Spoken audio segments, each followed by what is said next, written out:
Sorry, Billy. I guess I got a little too zealous, huh? Give me the knife. Oh. Give me the knife. Now! You see, Sid, everybody dies but us. Everybody dies but us. We're gonna carry on and plan the sequel, because let's face it, baby, these days, you gotta have a sequel. Ah! Ah! He's sick, for fuck's sake. You've seen one too many movies. Now, Sid, don't you blame the movies. Movies don't create psychos. Movies make psychos more creative. Stop it, Billy, would you, all right? I can't take anymore. I'm feeling a little woozy here.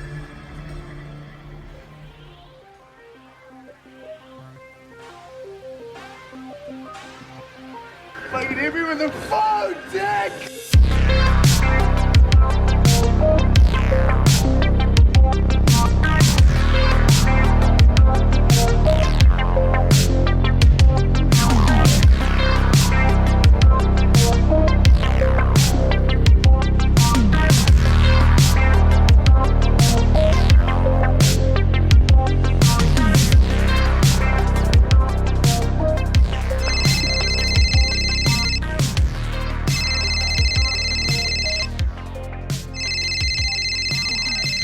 Hello?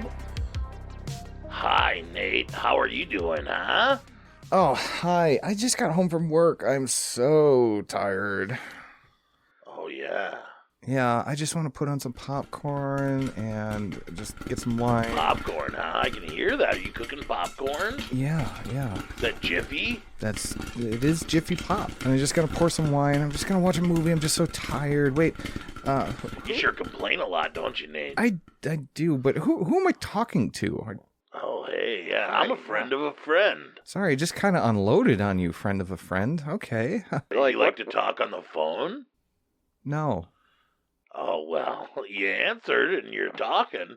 Yeah, I know. I just a long day. What friend? Are you putting on lotion?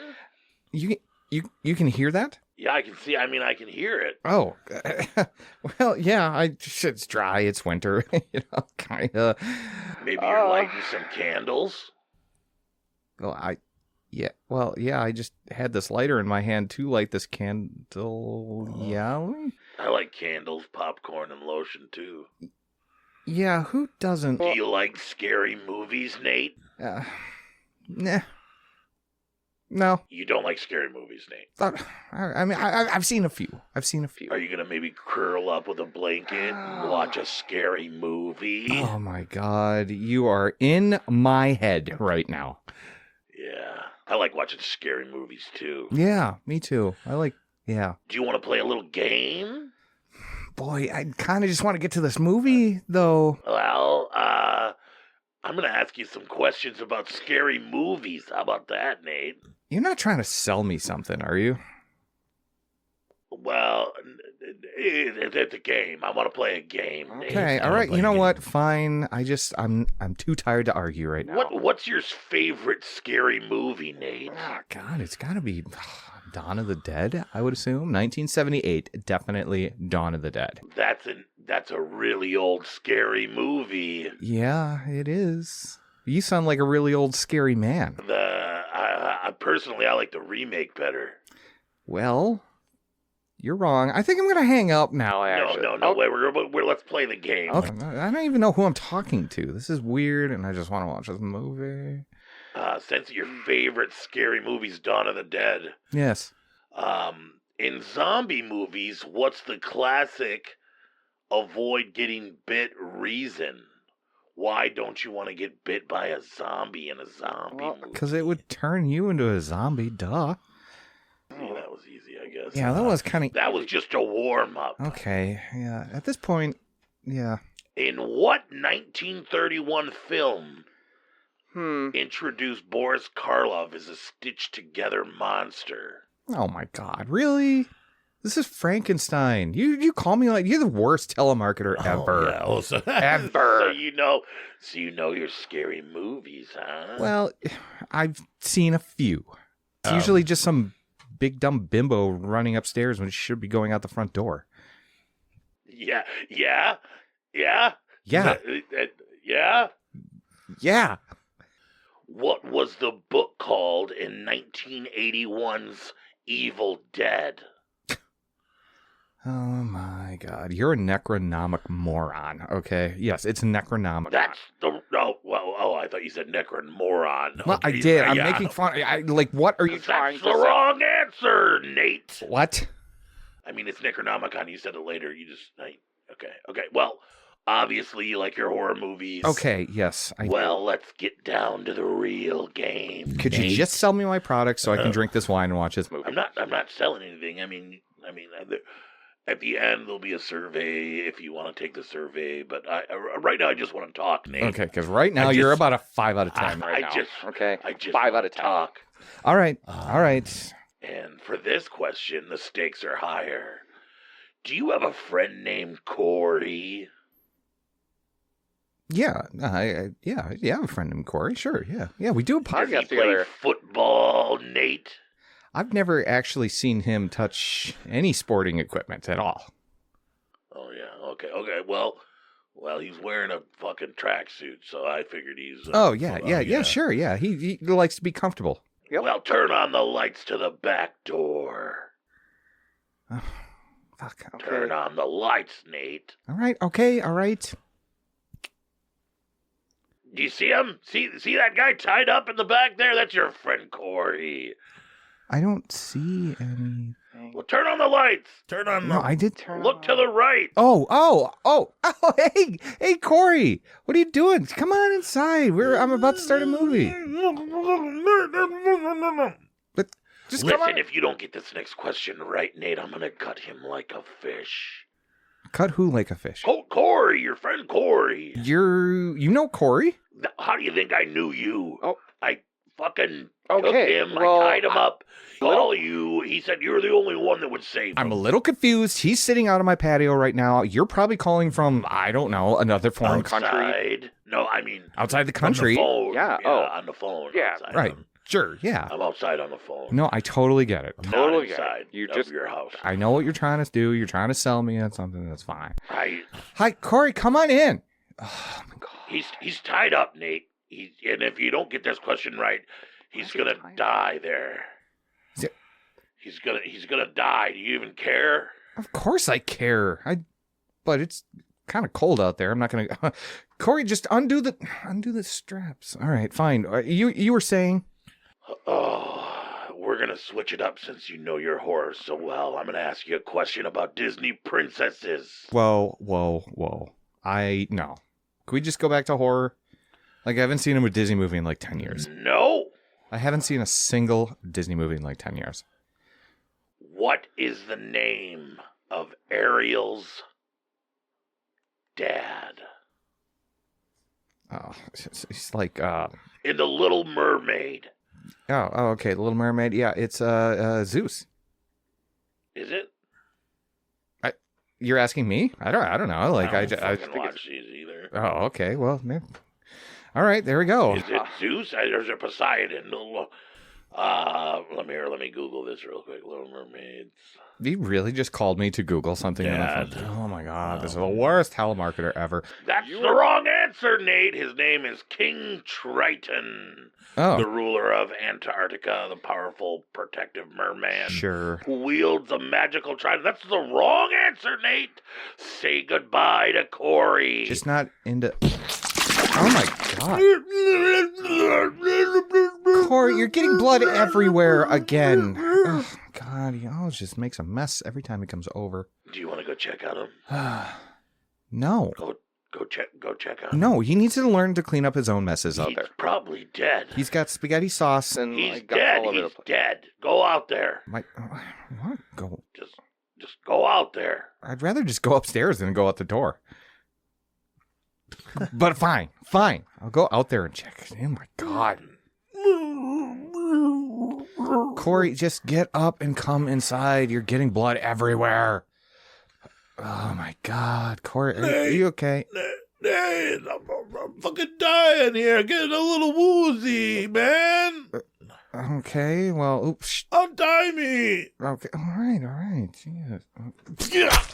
Oh. Ow. I got you, Nate. It was me the whole time. I was Ghostface. I was the one that called you, and I was the one that tricked you, and I was the one that gave you the question you couldn't answer. I'm Ghostface. Wait, you're Ghostface? I'm Ghostface. Well, that's weird because I'm Ghostface. Hey, man. Hey, man.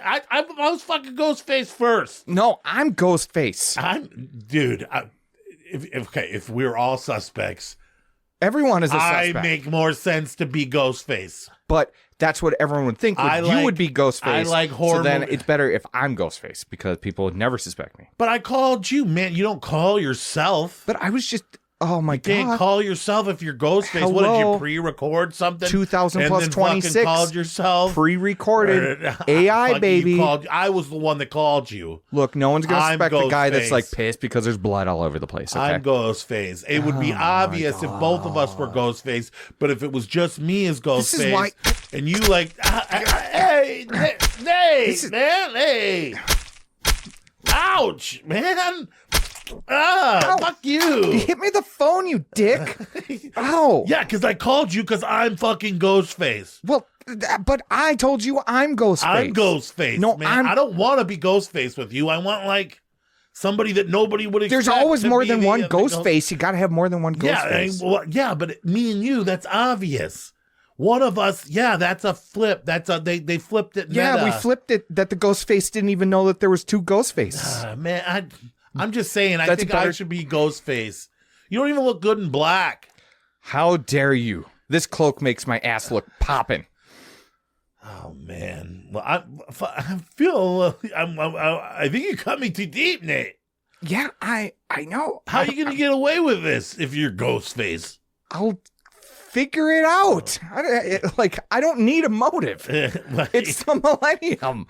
like don't you need to It's a frame quarter somebody? century Are you gonna past the fucking millennium. frame me? I'm fucking tied up. I'm I'll fucking. call Paul over or something. And you're I gonna don't know. frame I'll figure him? out. We got horror nights. Oh my Oh god. my god! I did not need this after today. Fucking do I'm gonna it. sit down here and bleed out. Okay. I don't Let's wanna just do the hear fucking this. Scream podcast, and then we'll figure out who's Ghostface by Oh my the god. end. Why don't we just call Paul? I don't know. Maybe neither of us are Ghostface. So no, Maybe neither. somebody else did it. Why won't you just let me be? Fucking. Let's just do the Fucking podcast. ruining this.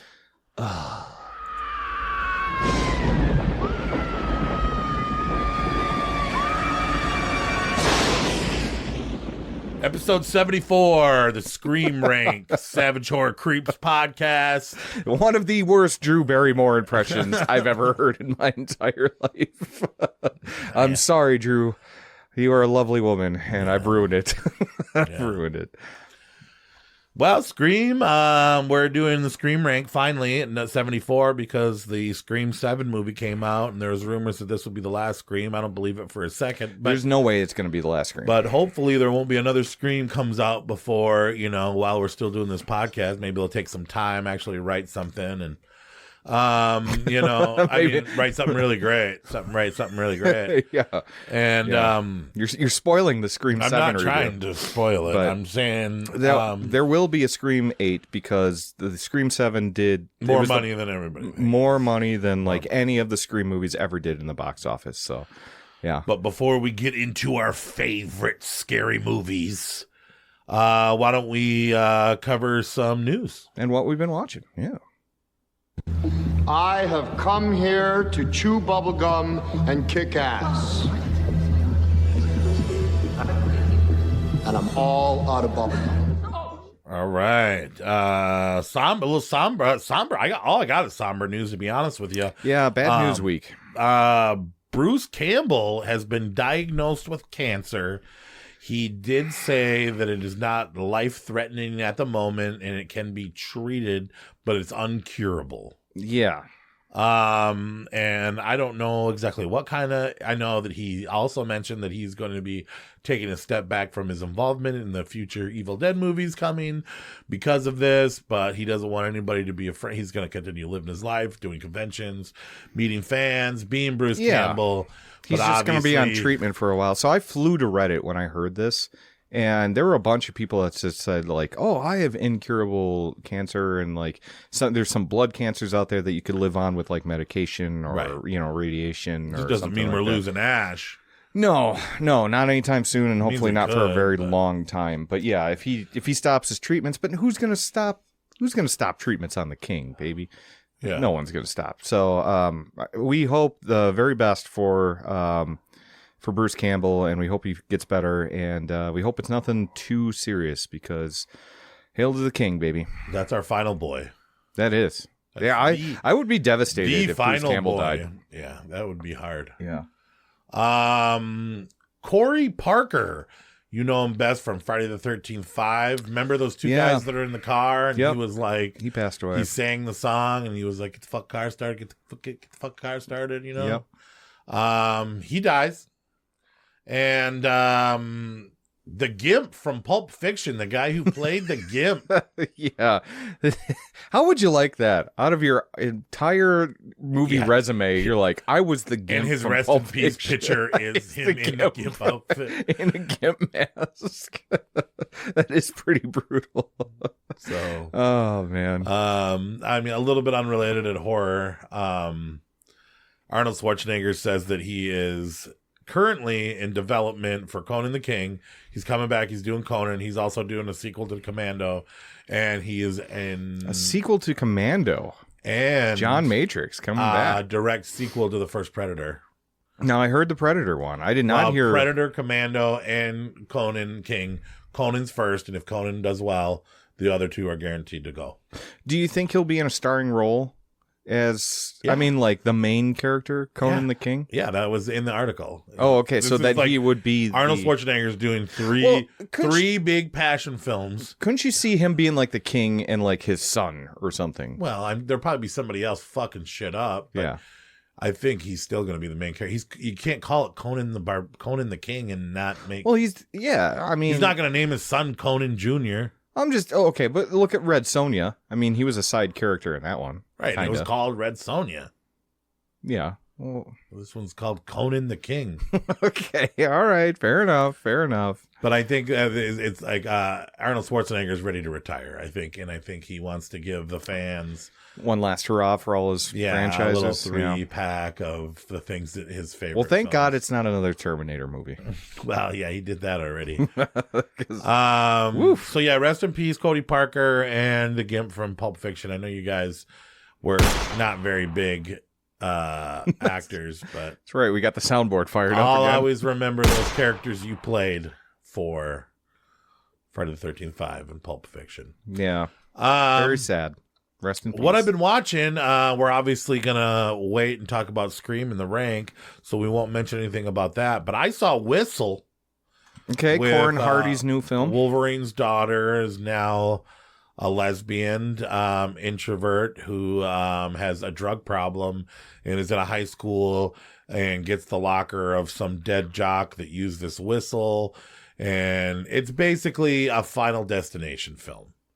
A high school Final Destination. You hear the whistle, and then however you were gonna die when you're older, hears the whistle, and now gives you the death that you were supposed to have. So there's like this young girl that's in this really awesome Harvest Fest, like Halloween fucking party maze. Which was excellent. I love that scene.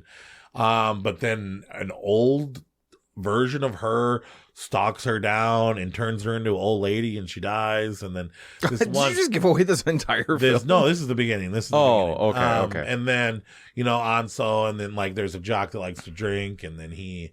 So it is kind of like a Final Destination. Yeah, like whatever way you were gonna die, it just comes to you sooner as the version of you that died. And interesting premise, but I heard a lot of people didn't like this. What do you think? I mean, I think it's run of the mill. It's a very average film. It's nothing great. It's nothing bad. I mean, once it became a full on Final Destination sequel, it felt unoriginal. But was there a couple good deaths though? I heard there was some my good favorite death part scenes. was the scenery, the school, the way the school Okay. looked, and the way that their Halloween celebration. Oh, it's a Halloween movie. Yeah. Okay. I mean, they say harvest. They're like, hey, will you go to Harvest with me? Will you go to Harvest Fest? They don't never call it Halloween. Is it a But foreign? they dress up in costumes and Well- there's jack-o'-lanterns and Oh. they go to like a fairground. Is it a foreign film? No. No, it's a okay. It's got that one young Shauna from Yellow Jackets. It's got, Oh yeah, okay, sure. there's a few people. The one thing I didn't like is, you know how like in vampire movies now when the vampire gets stabbed and they just turn into that ash thing? Yeah. There's a bunch of that, and I'm so sick of that fucking CG. that CGI. Yeah. When I die, I turn into a fucking Yeah. burnt coal vampire. I don't know. Yeah, it is unoriginal. I'll give you that. I'm sick of that graphic. Maybe there could be something. And then you said you saw Bride. Yeah, I saw The Bride last night. The Bride is okay. I know it's bombing at the box office. Is it a right horror now. movie? Here's the first question. No, I'm not going to include it in the 2026 Even list. though there's a Frankenstein and a Bride of Frankenstein. Yes. Is there a Dr. Frankenstein? No. Okay. But There is a doctor. And they call him Frank. Frank, yeah, they So call him it's- Frank, by but default, he you gotta but he call calls it- himself Frankenstein. The monster does. Oh, he does. Yeah, Everybody else calls him Frank. yeah. They shorten it because Frankenstein's a little much, right? Yeah. But you know, you don't We want don't call Dracula Drac, though, do we? Some people do Okay. on the streets. No, so the Bride. What do you know about the streets, bro? I'm from the streets. Your bitch. lavender candles and your fucking My Jiffy lavender popcorn. candles. and your lotion. And my shit poor Drew Barrymore impression. I learned that from the streets. No, it's a drama. It's exactly what you think it's going to be with the storyline of a Bonnie and Clyde tale, except it's Dracula and the Bride. Christian Bale. Dracula and the Bride? Did I say Dracula? Yeah. Sorry, Frankenstein and the Bride. I thought we were doing another universe thing. Yeah, well, that would be kind of cool if it was a 1930s gangster Dracula's film. like, I'm gonna make a stinky zombie bitch for myself. But no, it's if Bonnie and Clyde was Frankenstein and the Bride of Frankenstein, and Christian Bale and Jesse Buckley hit it out of the park as those two characters. Really interesting dynamic between those two, like very cool, kind of cool love story. Everything else is just totally phoned in. It feels like. I see a lot of people online comparing it to Joker 2, where Joker 2 was like it was like a musical. Joker 2, this one is not a musical. Yeah, Joker 2 sucked. But it's just kind of weird because there's a lot of like every time it goes to like a normal storyline, it does something weird. There's like a weird kind of like dancing scene or something like that. Right, and I think it's kind of a mess. Because this movie's supposed to come out last year, and I think because of probably Joker 2 doing so bad, they didn't want it to compete with good films, so they kind of moved it to a less dense time so that they thought it would succeed more now. Yeah. Because I don't think they did reshoots or anything, but I still want to see this movie. I don't know. It's definitely something like if people ask if you like this movie, I put this in my Letterboxd review. If somebody asks you if you like this movie, you'd be like, okay, probably. Yeah. You know, because it's just like there's a lot of good stuff in it. There's a lot of stuff that I actually loved. And then it's just a messy ending. Yeah. And every character besides Christian Bale and Jesse Buckley, like Frankenstein and the Bride, they are just so like just to drive the plot, absolutely nothing to them, like cardboard cutout type people. NPCs. Yeah, pretty much. They're all NPCs, and it just doesn't matter. And it tries to be like a little feminist, but it doesn't really land. It tries to be a gangster film, and it doesn't really land. Yeah. Tries to be a horror movie, and you're no horror whatsoever. The horror stops. They're fucking zombies, dude. That's where the horror stops. Okay, well, that there are two people brought back from the dead. Yeah, so horror. That's it. Still a horror thing.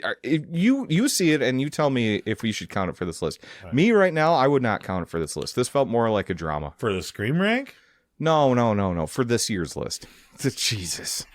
Although I might have enjoyed this then. Yeah. A couple of movies anyway. But yeah, so I think it's worth seeing, but I would catch it on VOD or when it's streaming later on this year. And just to briefly touch on last weekend, I know you went to Weird Fest. Did you see any horror movies there? I saw a lot. So I went to my first ever film festival, and it's a dual festival. It's a Midwest Weird Fest and a Night of Horror. And there are some films in that I guarantee will drop on Shudder. One's called Lily's Ritual. It's a movie from Spain about... Sounds dumb already. No, it's like this very satanic... going to sacrifice this one girl that may or may not be a demon, and it's very polished. It's in Spanish though, since it's from Spain. No subtitles. All subtitles. But yeah, oh really? All subtitles, yeah. And then there's this other movie called Red Mask that was better than some of the Scream movies that we'll talk tonight. Oh, bullshit. Yeah. I shit you not. Bullshit. I shit you not. It was pretty fun. You are just you're rating the experience and No. I honestly believe that. It's better than maybe 2 of the Scream movies that we'll talk about tonight. And it's totally a Scream kind of clone. It's this interesting movie about this one girl isolates, this one female director gets the rights to basically remake or reboot a massive horror franchise like Friday the 13th, let's say, right? And but she's kind of a feminist, and she's kind of like everyone like hates her online because she's so woke, and they're all worried that they're going to ruin this slasher. So this is Black Christmas slasher genre. They're all worried that somebody's going to do that to that. So she isolates herself to this cabin to write the screenplay and come up with a good film that honors the franchise. Have you ever had a red mask done to you? I don't know what that is. Oh. But anyway, so she isolates herself to the cabin with her girlfriend, and then stop doing hand motions of a red mask. You've never gotten a red mask? I've not. I don't think so. And then, so anyways, her and her girlfriend are isolating themselves to this cabin. They're kind of working through kill scenes of the movie, and then 2 strangers show up, and they're super fans, and yeah, hilarity ensues from there. But there's a lot of fun twists, and the final film I could recommend that will probably be out later this year is called Midnight Driver, once that's done, and that's awesome. That is about these girls that do this kind of like a Bloody Mary ritual. Give a guy a red mask? No, there's no red masks. No red masks anywhere. But although there was probably sex with a snake in Lily's ritual, just saying. And then so these girls are doing kind of like a Bloody Mary thing and a sleepover, except when they do this like weird thing with a phone, like, you know, they call this number and then hang up and then call it again. Give them a red mask? No, someone pulls up in the middle of the night, and then he won't talk to you. If you panic, he will make your life a living hell, but you're just supposed to get in his car and do whatever he says throughout the night. And if you panic, like I said, it gets worse. So it's kind of like a Dare type of film. Fun Bloody Mary take. Sure. And or an urban legend take. I would definitely, if you ever see Midnight Driver, Lily's Ritual, or Red Mask, I guarantee those will be dropping on like a streamer. Red Mask streamer like you go Shudder. out on a chick right after she has a baby. Oh God! And you get the red mask. Oh God! Is the red mask placenta? Yeah. Damn. Well, I heard it's supposed to be super healthy for you. Anyway, it's good for you. It's good for you. Yeah, I'll believe that. Yeah. And so anyway, I could see those on a Scream box or a Shudder. And if you ever see them, check them out, because those are actually better than some vanilla big budget movies they're making today. I'll believe it when I see it. You'll have to remind me when they actually come out to the normal public. I didn't go to Midwest Weird Fest or a Night of Horror. No, but you had something exciting the too. Decadent Cabaret. Friday we performed with local knights, Dracula, Jacoby, Kayla, Paul. Thank you to all you guys for dressing up like Jimmys, and then we went and did rap songs and did skits from the Bone Temple and 28 Years Later, and you know, it was awesome. It went all right. I was worried that it wasn't going to go well. I get nervous. I get in my head. Haven't had a red mask in a long time, so I'm feeling a little unhealthy. God, you've had one. And then, no, I'm just kidding. I just made up the red mask thing, but yeah. So I got to be Sir Jimmy Crystal, and we actually pulled a guy from the crowd, removed his shirt, acted like we were sacrificing his body. Big ups to Jason for having the guts to come up there and let us play with him with our little fake knives. We were planning on pulling Nate up there, but he was ready to run, so we got somebody else. Yeah. No, I showed up late. This is the first time I ever got to see you perform that. I wasn't part of that thing at Decadent, right? And so it was cool to see all the Jimmies on stage. You guys look fucking fantastic as the Fingers and Jimmy. Jacoby did a flip, and then they did the Teletubby dance. They did the Dipsy dance. Yeah. And then we treated the sound guy like Satan, which now that I think of it, he probably didn't appreciate us calling him Satan, but... Or old Nick. Old Nick. He probably was because because nobody that was at the concert, I'd say 1 out of 40 people saw the fucking film or knew who we were. But the people that did, shout out to you, and they were like, oh yeah. But they said, even though they didn't know who Jimmy's were, they said, oh, you guys are a cult. And I said, yeah. Well, I'm glad that came across. That came across. We're a cult. Yeah, for sure. And if anyone wants to see the pictures of Sir Jimmy Crystal here with the Fingers on stage, we got them all over our Instagram page, and it looked great. It was a fun set. Yeah, then the video will be up later, and if it's good enough, I'll let you guys know when that comes out and everything like that. So, cool. Well, yeah, fun stuff, fun weekend. That's why I didn't get to see The Bride. But, yeah, you just get busy. But, so that's what we've been doing, what we watched, and news. Why don't we get into some listener emails, right? Oh, we have some listener emails. Your mother's in here with his cars. Would you like to leave a message? I see that she gets it. We have a bunch of emails tonight. We have some from people that we've been hearing recently, and some we haven't heard to from a while. In fact, I'm going to start with the Tack is back. Our buddy Tack. We haven't heard from him in a long time. Yeah, so... Tack. I remember Tack. Tack's the shit. Do you remember Tack? Yeah, of course. Yeah. We're still trying to figure out if Tack was ever a guy or a girl. Tack's Never the asked guy. her. I say, every time you say that, and I say he's the guy. It doesn't matter. You can tell by the way he writes. Yeah. So Tack finally. So we haven't heard from him in a very long time. So I'm happy that he's still listening to the podcast. But he goes, "Hola, creeps.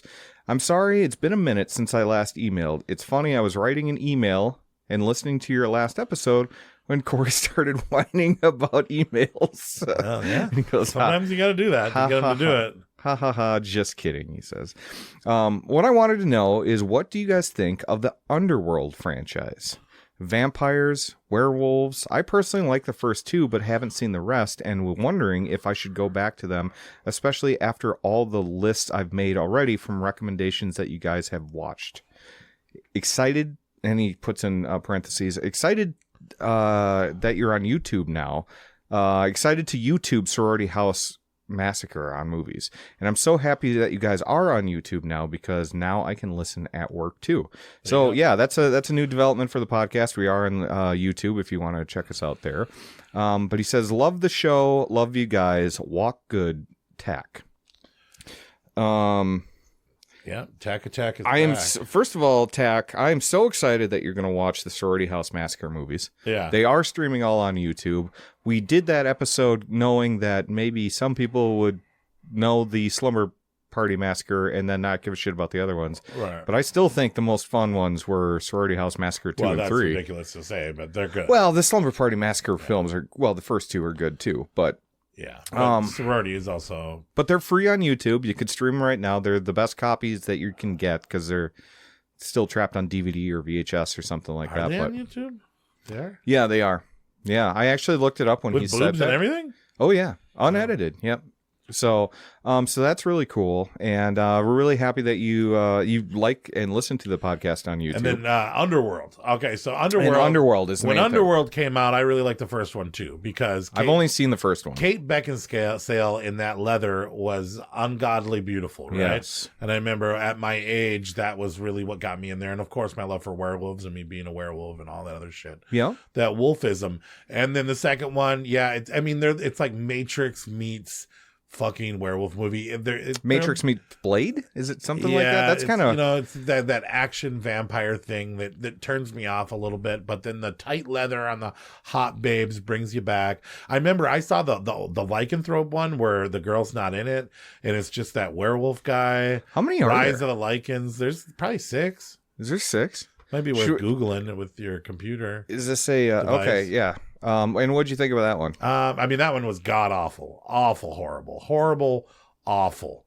I mean, I'm talking about really, okay. And then I met the one that big black guy that is the werewolf in one of the movies. I met him at Crypticon one year. Mm-hmm. He's got that voice. Sure. Meeting him, that brought me back. I don't know if I've seen every Underworld, but I've seen most of them. And there's 5 and then an animated movie. Okay, but you got Rise of the Lycans too on there? That's the 3rd film in the franchise, it looks like. Then there's Underworld, Evolution, Rise of the Lycans, Underworld Awakening, Underworld Blood Wars. Yeah. And then there's an animated one called Endless War, but they basically just say there's 5 films. Yeah.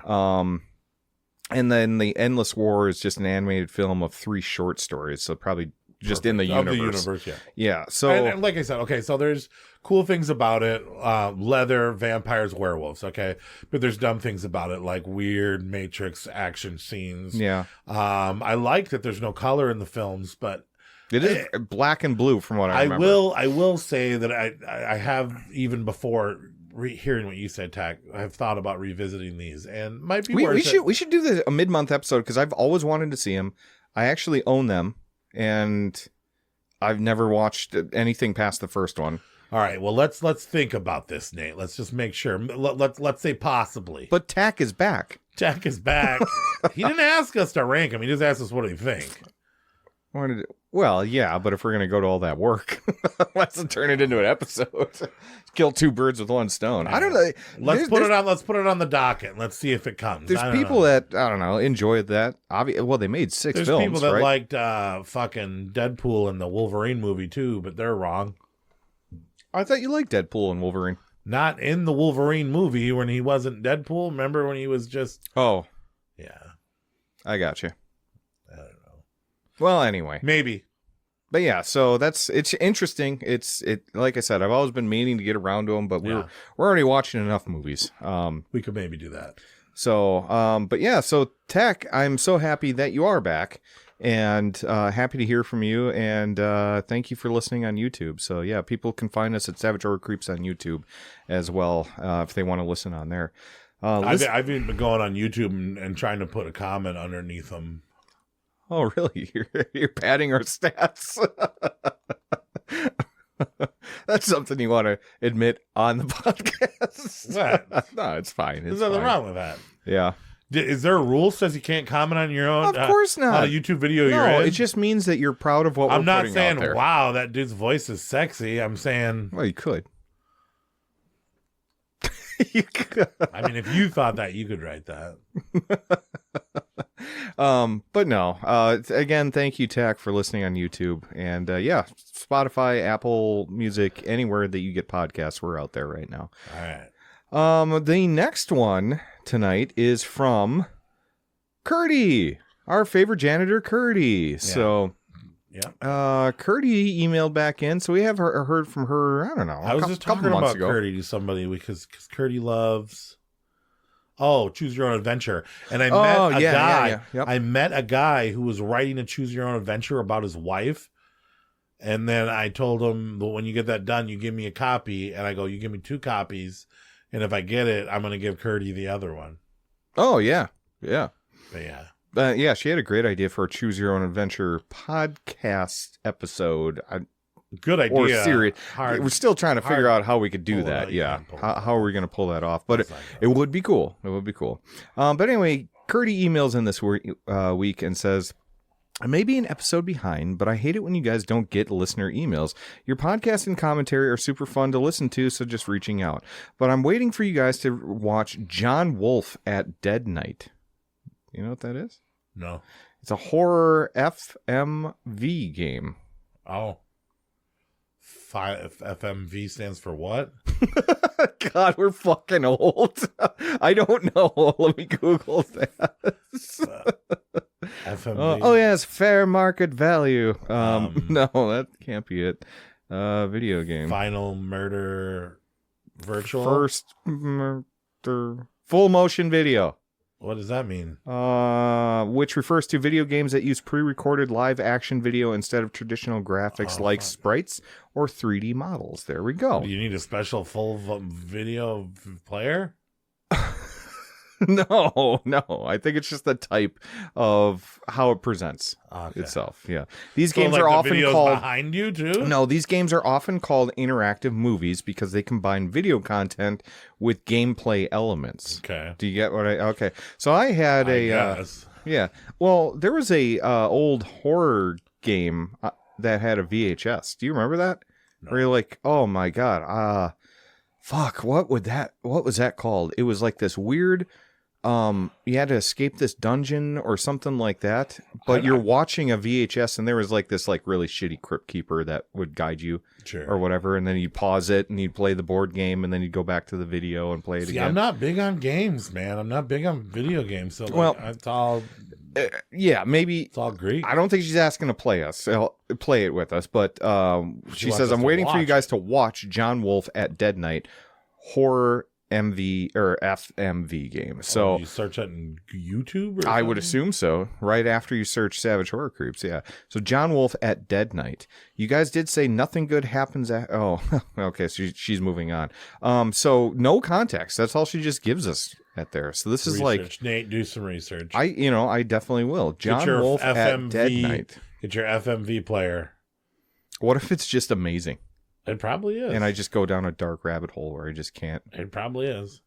FMV. Maybe you'll watch even less movies than me now that you'll be playing FMV all day. FMV forever. I don't know. I will do some research before the next episode on this.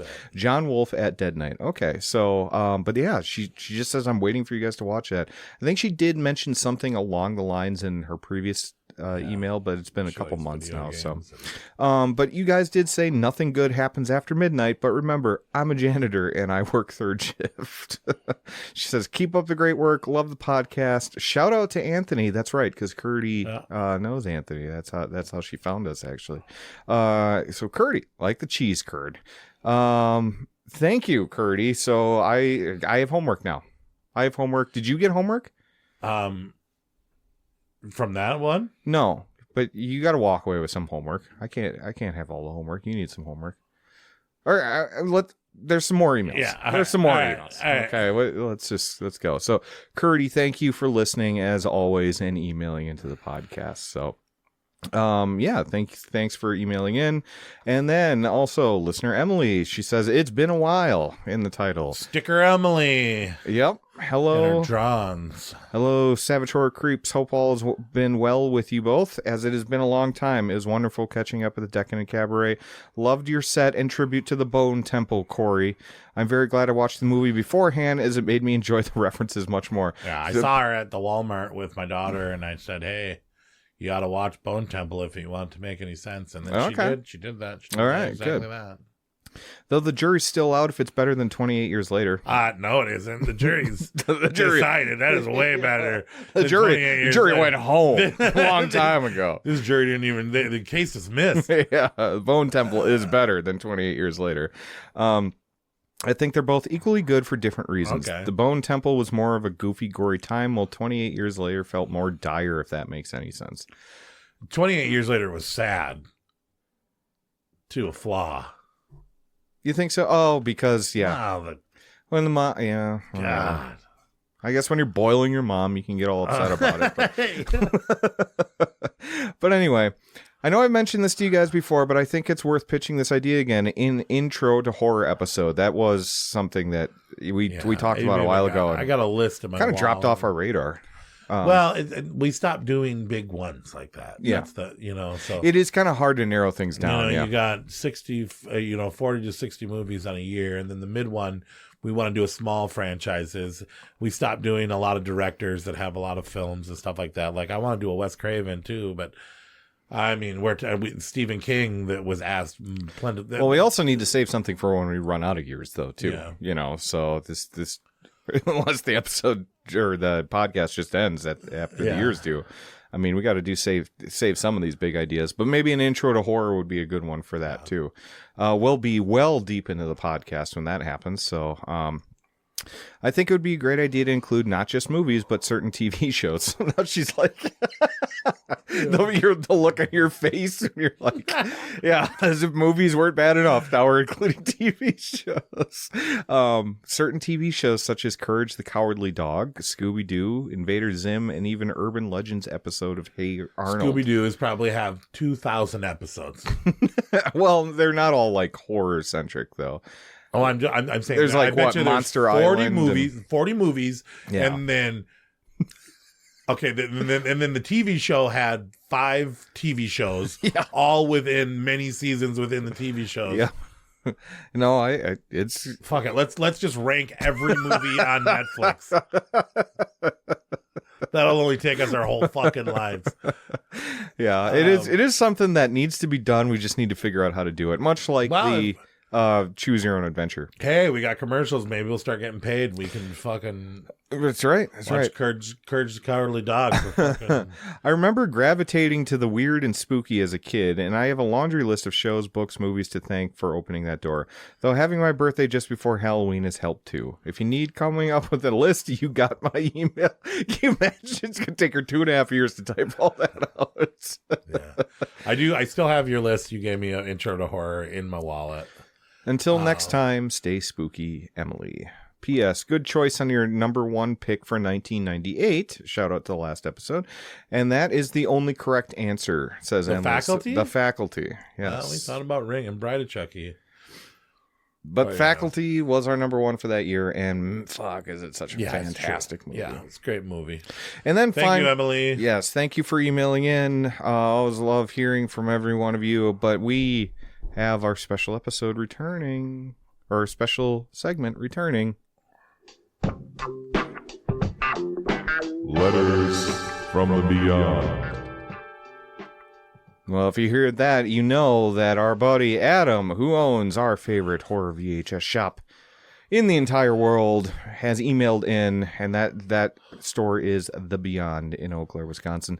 But yes, he is become a steady emailer in. Missed a week last week, which he acknowledges. Okay. He says, howdy. I wish to offer my sincere apology for not sending an email for the last episode. Right out of the gate. First of all, Adam, you don't owe us anything, but people are going to be fucking pissed though, because they're not getting their own intros like Letters from the Beyond over here. Right. You know, but right. So you do have to kind of put in the work now. You know, he says, I have no excuses. My whole family is ashamed of me, and I will most likely be erased from my family tree. I weep while I write this. What are those hard chunks on my pants, you ask? My tears.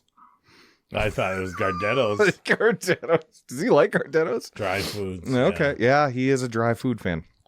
Would love to hear you fellas do it. Here we go again. Another long, lengthy year or episode. Would love to hear you fellas do a top 10 Leather Daddy horror films. Leather Daddy? Leather Daddy, yeah. That's like the Gimp from Pulp Fiction? Yeah, that's right, yeah. Maybe People Under the Stairs wins. Maybe it could be your first video episode. Would be great to see you both gimped up with yellow hankies hanging out of your pockets. I have a Gimp mask. I know you do. I know you do. I've seen it on your apartment. Where did you see it? I've seen it in your That sounds bad. It does sound really bad. Yeah, so he said, would be great to see you both gimped up with yellow hankies hanging out of your pockets. Maybe DJ Paulie Blue Chew. Yeah. Or Horror Night Paul. DJ Paulie Blue Chew could provide beats, moans, and groans. Anyway, have a great episode, and remember to keep your leather greased up and out of the sun. Stay hung. Love, Adam. Adam, for people that don't know him, Stay hung is a great way to sign off of an email. By the way. He wears like black denim all the time, so he's kind of like halfway to Leather Daddy already. He's a denim daddy. He's a denim daddy. He's a daddy. Old Uncle Stay Denim hung is a good thing. I don't think Paul will appreciate being called Blue Polly Chew. No, DJ Paulie Blue Chew. A Leather Daddy episode. That would be... About People Under the Stairs. Yeah, you could do tons of stuff. Pulp Fiction. What else?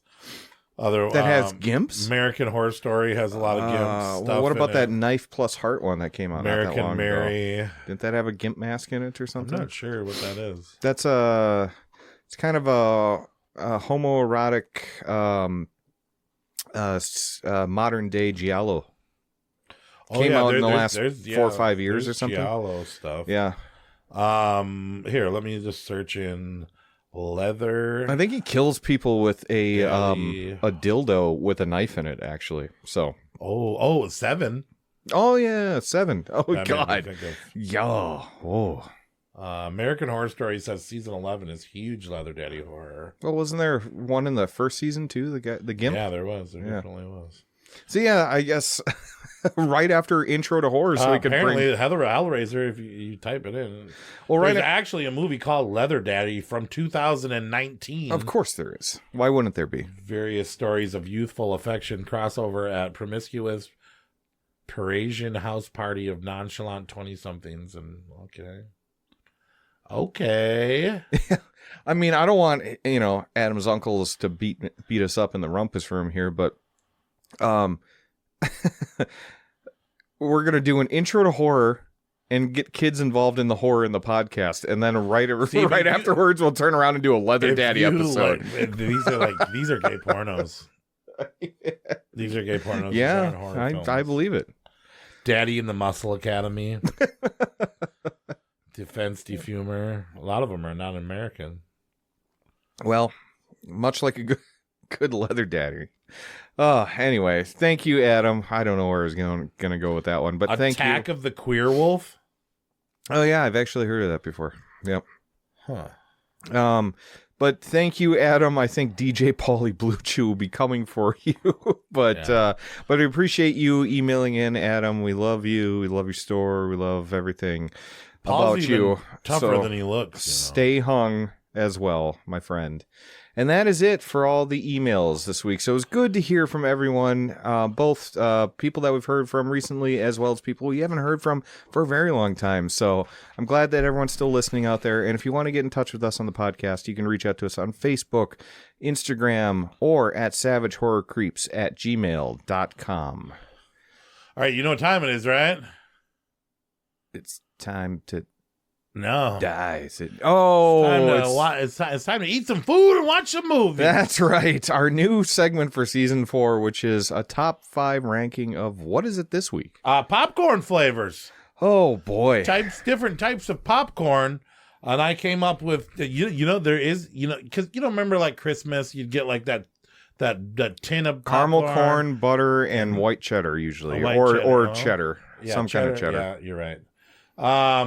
So I came up with 11.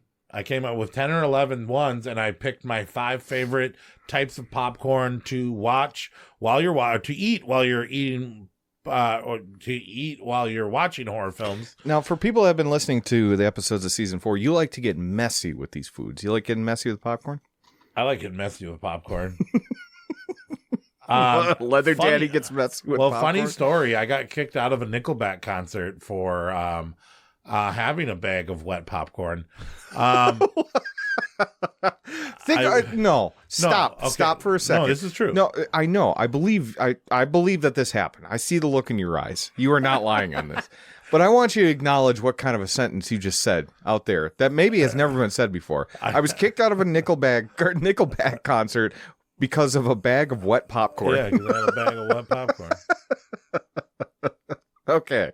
Yeah. So it was like that's something everyone Summer says. Jam or something. Nickelback had like just first came out, and they came, and it was over by Fanny Hill, and they had Nickelback was like Local H was there. There's a bunch of other shit there, and Nickelback was about to go, but it was like raining. It was real wet. It was like barely not even doing it because of lightning and whatnot. Okay. And so we're sitting there, we're waiting for fucking Nickelback to come out, and everybody's like, and then some guy comes out and says, hey, Nickelback's gonna, wait an hour to play or whatever. So just hang tight as soon as it dries up. And so I started like screaming shit. This was before everybody hated Nickelback, and I was like, oh, he's gonna fuck up his hair. And I was like drunk. I was like 20 years old, whatever. And, I had a bag of popcorn. I got it all fucking wet from the rain and the puddle or whatever. And I kept on screaming shit about it fucking his hair. And then I started whipping this bag. It was like a long bag of popcorn, and it got all wet, and I was swinging it around. So like wet, buttery water was flinging in people's eyes and shit. And then everyone's all greased up. Everyone waiting for Nickelback. And buttered, waiting for Nickelback. Yeah, and I'm fucking, can you imagine what they saw? They came out on stage and everyone's covered in fucking butter. It looked like a bag of light puke. But I just want to let everybody know I hated Nickelback before all y'all did. I'm sure they appreciate that. All right. Number 5, best type of popcorn to eat and enjoy while you're watching horror movies. Spicy jalapeno popcorn. Yeah, that's a good one. Spicy jalapeno popcorn, not to be mixed up with the new buffalo corn, which is buffalo sauce popcorn. I've never even seen that. Any kind of spicy popcorn, I think, would be a great, I've had jalapeno cheddar before. That was good. A nice warm glass of milk and some jalapeno cheddar, some buffalo popcorn. Number Nickelback. 4, I was going to have it as ranch popcorn, but you're absolutely right, Nate. White cheddar popcorn. White cheddar. White cheddar popcorn. White cheddar is what we like. White down cheddar popcorn south. is a fantastic popcorn to just shove into your mouth while you're watching horror films. Oh, God.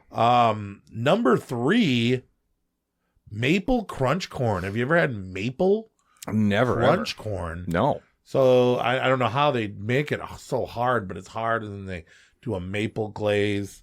Maple crunch corn. Damn, girl. Do you like caramel corn or do you like maple crunch corn? I would go maple crunch. Maple crunch. I'm over the caramel corn. Number 2, popcorn ball. Oh, just a big ass popcorn ball. And those are marshmallow flavored, aren't they? Your popcorn balls, because that's how they keep the popcorn ball. Well, I think they melt some marshmallow in there. Yeah. Marshmallow popcorn ball. Yep. Ba-boom. I haven't seen one since I got one as a kid trick or treating before. Well, my kid goes trick or treating. Well, she did, and that's where I seen them. Are they still giving them out? Still giving them out. Ooh. Still giving them out. Is it the toilet papered house or the egged house? I mean, I didn't eat the popcorn ball, but I thought it was cool that it was there. Yeah, it's nice. It's an old tradition that Popcorn no one wanted. Number 2, it's still going around. Marshmallow popcorn, or marshmallow popcorn ball popcorn. Which is what you just said. Yeah, okay. Yeah, okay. And the number 1... I think you just had a stroke. Marshmallow popcorn, marshmallow popcorn ball. Pennywise. Pop, pop, pop, pop, pop, pop. Yeah. And the number 1 popcorn to eat while you watch horror movies is, of course, butter/movie theater butter popcorn. Just the way it is. No love for kettle corn on that list. Huh? I don't like kettle corn. Actually, can I be honest with you? I don't like popcorn at all. Really? I got fucked up teeth.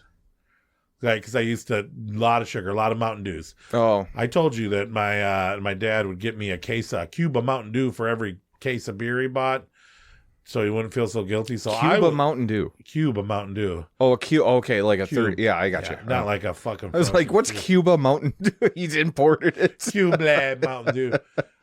So I got fucked up teeth, and and so the kernels get stuck in my teeth for days. Yeah. Days. I don't like it when you get in between the tooth and the gum. We never get popcorn when we go to the movie theaters, but when I go with my daughter, I get the popcorn, and then we get the popcorn, and then I put the salt all over it, like fully. All right. And I got this way. I wish I had a popcorn here. And I got this way of shaking my hand so good that I can actually vigorously shake the popcorn disseminate so hardcore that all the salt goes throughout the whole thing. It is a feat. So you're going to let these popcorn talents waste? Maybe I'll take a video next time. Okay. What if I bought one of those big buckets?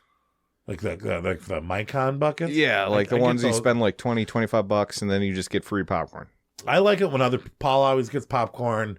Because my daughter gets popcorn sometimes. Can we go to the movie theater and I'll buy some popcorn and then you can show me the popcorn shake? I'll show you the popcorn shake. You take a video so you show it to the viewers. Yeah, there we go. Yeah, let's do it. I'll show you. I got a trick I do. So yeah, that's a popcorn. Pop, pop, pop. Because it. obviously in Scream, that infamous Drew Barrymore scene with the popcorn, the Jiffy popcorn. Popcorn. All right, so we should get into it, huh? Scream? Absolutely. Scream movies. I am so excited to talk 7 Scream movies. And what's fun is that we haven't even talked about Scream 7 with each other yet. So here we go. Okay, yeah. Yeah. Welcome to Fright Night. For real. Pop, pop, pop, pop, pop, pop, pop. Anyways. Stuck in your head now, isn't it? So It's there's like an 7 earworm. Scream movies. Honorable mention. I put 2 spaces for honorable mentions because, I mean, obviously the obvious is, right? So Scream the TV series, right? which had... Did you watch it? Have you watched it? I watched the first 2 seasons. From what I remember, absolutely nothing to do with the franchise. It's in the universe. And the mask is wrong. Different. Yep. Yeah. And I think I seen like maybe the first 2 episodes of the first season when it was on Paramount because it's an MTV TV show. It was an MTV And one, I yeah. really wanted to, I was going to actually watch it for this episode, but It wasn't that great. it's not very available. I mean, is it the worst? No, it's definitely not the worst. It's not bad. I think the mask looks kind of cool, but It's not bad. saving but it for a rainy day. That it's- and Indiana Jones. You will definitely watch worse stuff than Scream. I think I really liked the first season, and then the second season I was just kind of over it. Right. You know what I mean? But yeah, it wasn't that bad, but I do remember that it had absolutely nothing to do with the Scream movies. It was just more of like Serial a Scream killer thing, structure. Yeah, there was definitely a whodunit, and you Serial know, killer and wears a mask. And yeah. with phones? Did he call people on the phone? I think he did, but not primarily all the time. Right. Yeah. It was more a high school thing. It felt like Fear Street did Scream. Yeah. You know what I mean? Yeah. That's what it felt like. But What would that baby look like? well, R.L. Stein and Wes Craven, it'd be bald. That's for damn sure. It'd be losing its hair right out of the womb. That red mask would have kept a lot of And then its I hair. guess the other honorable mention wouldn't be a copycat film. But I tell you what, even now when I'm thinking back on all the Scream movies when I was doing awards and things like that, Scary Movie and Shriek pop up in my head as if they are part of the Scream universe. You can't talk about Scream if you're and not talk about Scary Movie 1 or Scary Movie 2 or Shriek, which is basically the exact same thing as Scary Movie without the genius of the Wayans brothers. Yeah. Tiffany Amber Thiessen was in it. Well, like so that. for an honorable mention, we could talk about Scream 6 that they showed a trailer, at least for my screening, right? At Scream 7. That was At Scream 7, they did a Scary Movie 6 trailer, and that is... It's going to be hilarious. So you thought the first 2 were funny? The first 2 Scary Movies? Yes. Yeah. Okay. Did you didn't? No, I did. I liked 2 more than I liked the first one. What's that? I'm excited to see like Doofy and all those characters come back again. I thought like Doofy and Sherry O'Terry were hilarious in that movie, so I'm excited to see them again. I always thought that the Zucker brothers, who did 3 and 4 and 5, were just shit movies, right? Yeah, they're not that so good, right? I watched the 3rd one though recently. It just came on after like my movie ended. Yeah, but like all the stuff was like pulled from different comics, like the teriyaki the jokes and Oh, so they were kind of clone and that jokes was fucked up. If you look, the Wayans brothers are Marlon tells the story about the Weinsteins in Scary Movie 3. And how they didn't get paid shit for Scary Movie 1. They got paid big time for Scary Movie 2. Because it was so And then popular. they were like, hey, we're not going to give you a bunch of money for 3. And he was like, well, then we're not doing the fucking movie. Because I'm the reason. And then they stole Scary Movie and then tried to disguise it as, I don't know. What do you mean? You say that like the Weinsteins are a piece of shit. What have they ever done that has been sketchy? And like, how do you Scream? You say Scary Movie 2 is your favorite. Scary Movie 2 is my favorite. So remember when he's hanging and the guy, the fucking Igor hand guy, the and he butler. reaches out. What does he say? Take my strong hand. No, he says. What does he say? The Mandela effect, where we all think he says, "Take my strong hand," but he says, "Take my small hand." What? Yeah, he said, "Take my small hand." Oh, But I well, always he's got that remembered weird it accent. as Yeah. strong hand. Yeah, I always 'cause thought it's funnier. Well, because he picks up the bags with his little arm too in the beginning of the film. Because I thought that was a strong hand. I still, to this day, sometimes like will say if I'm like near a person, I'm like, watch my fanny, watch my fanny coming through. Watch my fanny. Those first two are fantastic. I had a blast with the. I'm glad the Wayans brothers got it back. That Simon Rex made me laugh Dirt a lot Nasty? in the third. Yeah, you did make me laugh a lot in the third, but yeah, but still, it's hard to beat two. Man, fuck, Tim Curry. Yeah, one's hilarious, and especially when we're one's talking hilarious. about an honorable mention for Scream. Scary movie. Yeah. Honorable mention. All right, let's get into it. So we got 7 films. I made my own rank. Nate made his own rank. We put it together. We had a point system, added those points together, and now we have our definitive Scream rank. But here's the thing. Before we get into this, I went online and I looked at a lot of other people's ranks and whatnot, and a lot of people, YouTubers that did ranks, and then every time a new Scream movie comes out, they do a new rank. Yeah. And their ranks are changing. And I feel like Scream is one of those franchises that I think almost every time you make a rank, it's going to change. Yeah. Yeah. Especially when a new movie gets added to it. And I think these movies are so close, with the exception of maybe a couple that are rise above the others. But I'll say that out of the 7, 5 of them are a 3-star. Oh, easily. Yeah. So they're so close, just depending on your mood, when you watch it, where you watch it, could change the place in a rank. I mean, this is the definitive Savage rank, but I just want to say, if you ask the same person 2 years later, well, and it changes. I want to, well, and it's, so I want to bring this up later on. I'm glad you brought up this point, because this is going to play into something that I have to say about some of these films. But also I do want to say that this is just a fun and solid franchise all the way through. I enjoy all these movies, even the ones at the bottom of this list. All right. So I mean, like, some of these, like, even a bad Scream movie is better than a lot of other, franchise movies that are. I mean, Wes Craven directed 4 of them. I mean, how can that helps? That helps a lot too. Yeah. But anyway, so let's get into our number 7 tonight, which is Scream 7. Scream 7. Not at the bottom of your list. Scream 7. Not at the bottom of mine? Yeah, it wasn't at the bottom of your list, which I was surprised about, because I saw your Letterboxd rating. This is the first time we'll get to talk about it, so we might go into a little bit more depth. But I was actually surprised because you didn't seem to enjoy it that much. I gave it 3 stars. Oh, okay. But you're a nicer ranker. I know what a 3-star from you means. 3-star from me means I really enjoyed the film. 3-star from you is like, oh, it's pretty shit, but so I support horror. Go. Okay, here's the thing. Scream 7 had some of the best kills in the I agree. fucking series. I loved so many set pieces in this film. Yeah. The chase sequences. There's no cops in this town for some reason. And by the way, people, I'm sorry, we have to do spoilers for this film. This is the first time that we've ever talked about this film together. So Corey and I will be doing spoilers for Scream 7. So fast forward another 15 minutes or so. I mean, the beer tap kill was fucking glorious.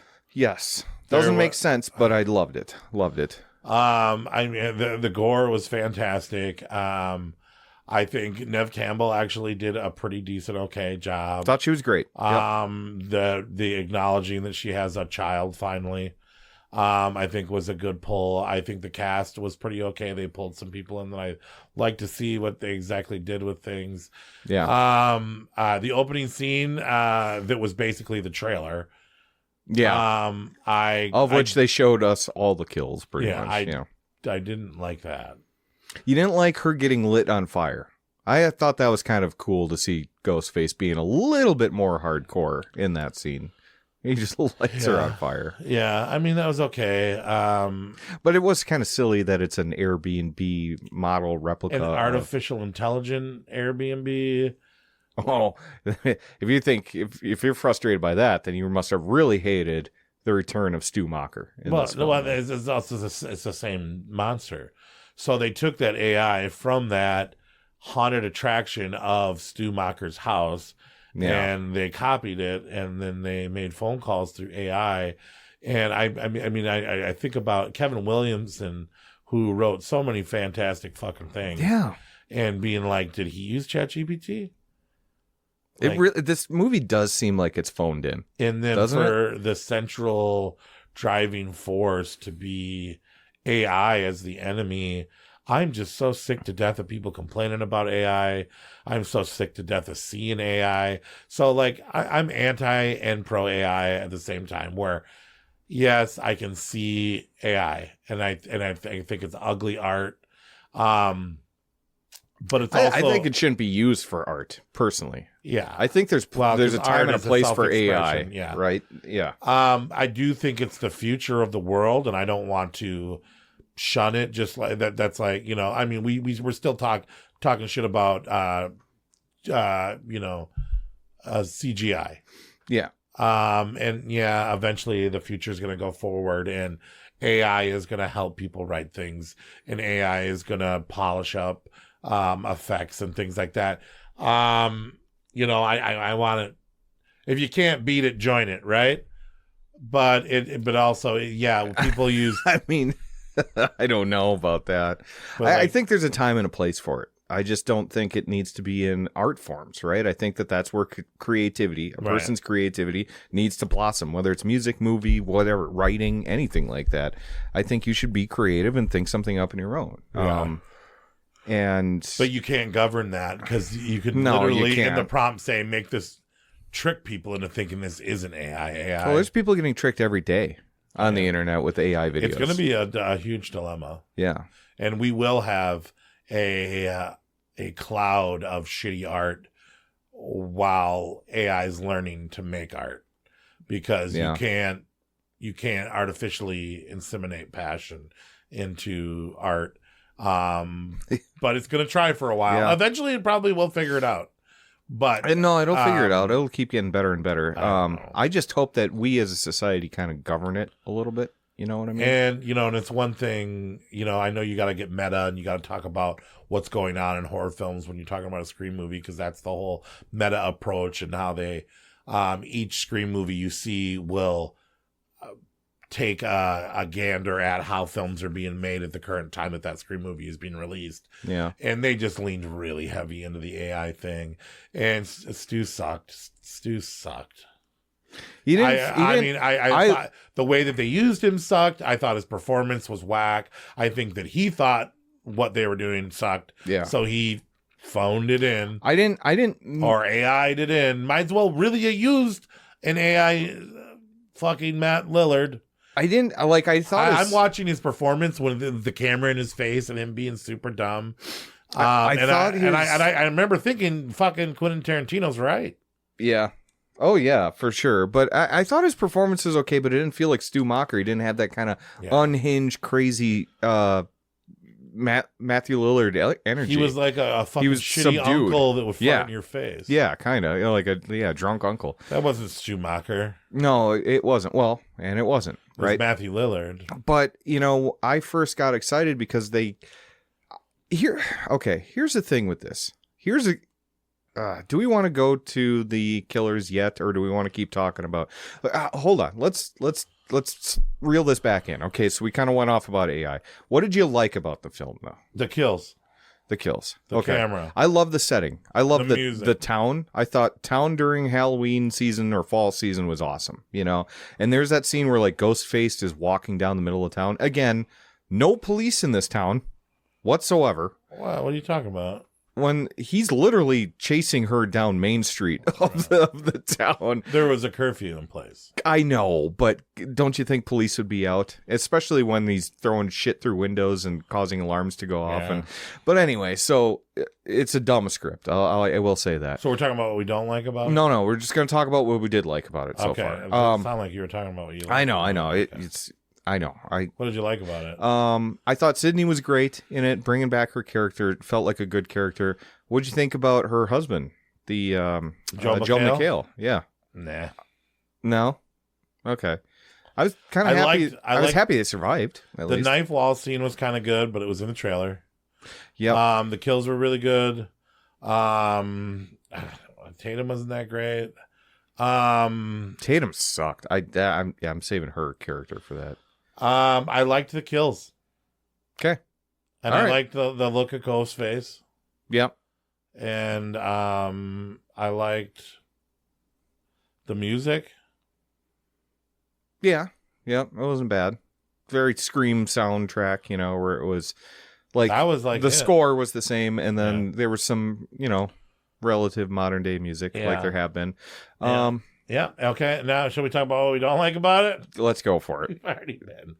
Well, we talked about AI for a lot of it. Okay. AI. Stu Macher obviously is an AI thing. Yeah, and it right? sucked. And then they bring back AI Dewey. They bring back AI everybody. Roman, yeah, every killer pretty much. Papa Scoopy Doopy. Courtney Cox has no reason to be in this movie. Anyone from Screen 5, 6, and the characters from 5 and 6, so the two twins and Courtney Cox, no reason to be in this movie whatsoever. Yeah. So stupid that they were in it. Yeah. Because I'm like, you don't need to be. We're getting Sydney's story.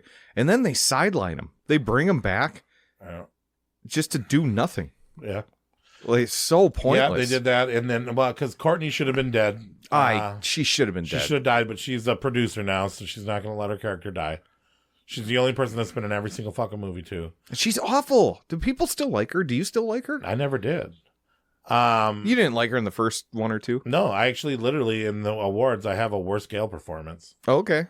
But worst scale performance because they're all bad. That's gonna be tough. And then so I didn't dig that.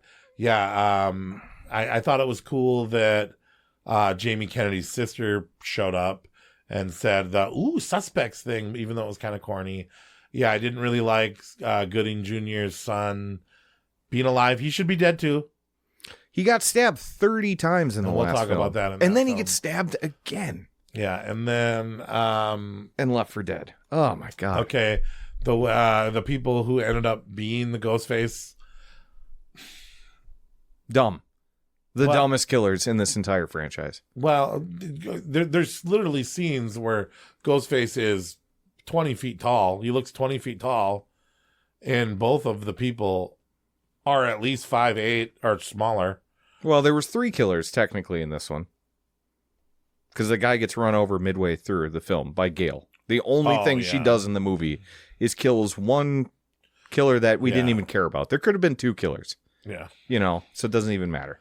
So there were 3 killers. I did like the bar scenes. I liked the everything that happened in the bar was good, but yeah, the wall part was good. But the killers at opening, the end, the reveal was lazy, and it was just like Anna Camp and the guy from Empire Records, Ethan Embry, who you saw for literally one scene, right? But you when you see somebody that's that famous and they have no point to be in the movie. Well, that's the thing. It's so easy to guess the characters because they just disappeared in this film. And well, do you want me to tell you what I said when I whispered over to Ray? I guessed who the 2 killers were. Okay. I always do that every Scream movie. I'm usually half right. I'm usually half wrong. I was half right this time again. Oh, you guessed Anna Camp, right? Anna Camp and her son. Yep. And I go. Oh, you guessed the son too. Okay. I said there's those 2. There's got to be 2 killers, right? Yeah. But then he died that awesome way, which got killed by his mom and showed no emotion. Did not care at all because she reminded him of his father. The motive was I read your book. Yeah. It made me kill my husband. I don't like my son either. So dumb. So dumb. Yeah, she just easily dispatches her own son in the most brutal way of the film. Well, maybe there was one of Tatum's friends in the beginning, McKenna Grace, which was, I think, the best kill. Probably. Best kill, but like, man, I wish we had more time with that character. We see her walking down the sidewalk once, and then she's gutted. Well, she sang in the music video with Ice Nine Kill. Yeah. Twisted the Knife. Which is a mediocre song. Yeah, I like Ice Nine Kills. I'm gonna piss off every horror fan, every modern horror film in the world, but Ice Nine Kills does a great horror performance, but I'm not a huge fan of their music. Yeah, that's fine. I really I'm with Jacoby. I think Ghost is better. I think Ghost is better too, for sure. But I still have a lot of love for Ice Nine Kills. I thought this was just a mediocre song. Anyway, the killers were so dumb, and what pissed me off is it was you AI'd Matthew Lillard. You went to all this trouble to bring him and work him into the story. Again, I've been saying, and when he showed up with scars on his face, I was like, oh, maybe that's actually him. Wow. Even though that felt too good to be true. The boyfriend that also made the AI, but also didn't make the AI. Yeah. Well, no, because Ethan Embry used to be a massive AI programmer at Google before he was fired, and then just said, fuck it, I'll be a janitor at a mental institution. I'm making like, $200,000 a year or whatever for Google. You want to know what the worst? Okay, so originally I had this third to last when I immediately out of the theater. And then after deliberation and, crunching and everything, I realized that it was my second to least favorite. But the reason why I put it down and why I'm totally okay with this being last is, okay, everybody was excited about Stumacher, including you, including me, including everybody. Yep, everyone went to the movie theaters, said, okay, I don't care about whatever problems you're having with the new Scream trilogy that we were supposed to get that we got cut short of. Yeah. We're going to see Stumacher again. We asked for it. They're going to give us what we want. They confirmed that Stumacher is in it. We don't know how, but we're really excited to see how they're going to come up with a way to bring Stumacher back. Yeah. In the movie, when they reveal that he is AI and that he's not alive, they literally, in the script, look at the crowd and say, Stumacher alive? What are you, fucking stupid? Yeah. They literally called everybody that was so excited that paid $10 to go see this movie to literally see Stumacher, and then they shit in every fan's face and called them stupid for thinking that this could be a reality, even though that's what they wanted. And if they would have gave us what we wanted and just made him alive, this movie would be at least 2 full points higher. But probably here is the worst part about that is that they're the fucking stupid ones, because they had a clear win here. Make Stumacher alive from the beginning. He's one of the killers. Everyone wants a whodunit in these films. Everyone's used to it. So you could have made Anna Camp or Ethan Embry the second killer and just made that a surprise reveal at the end and done that so much better than what they did. But have Stu be the killer from the beginning. We know he's going to need somebody else to help him, right? Yeah, but he could still be a character. Who's his guy on the inside? Yeah, he could still be a character, Yeah. Instead, they just do this AI bullshit nonsense, and then they bring in Some were so sick two of, it's like characters. doing another multiverse movie at this I'm point. so sick of any of the Scream killers just being like, oh, you hurt my family, or I'm obsessed with movies, or I'm a copycat killer and I read your book, or whatever. It's so We're dumb. falling into a void of uncreativity when it comes to writing scripts. You know how you would have made the end killers different? Bring back Stumacher. Let us know in the first 5 minutes he is the real killer of this film. Would have been different from any of the other films, because we never would have had to guess. And then you could have still did your whodunit with the second You don't killer. have to make him the end killer. Make him the opening scene killer and then kill him again. I know. There's so many different things they could have did. Scream 7 is a fucking monumental failure, and I hate to say it. It's dumb. It's a dumb movie. I was on to the new Screams. We had a new generation of Scream. They threw it away. They didn't finish it. And then they just brought back the old, same old, hashed out, lazy shit. Yeah. Old Scream's back. I would have rather him continued new Scream. Or, I don't know. Yeah, it's pretty bad. It's number shitty. 7, Scream 7. Yeah. Yeah, you know what? It's still somewhat enjoyable, but I'm... Yeah,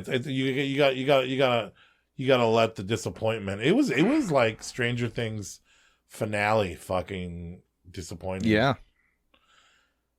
Well, yeah. I digress. All right, number 6 though, the second to worst Scream movie according to us at Saboteur Creeps, Scream 3.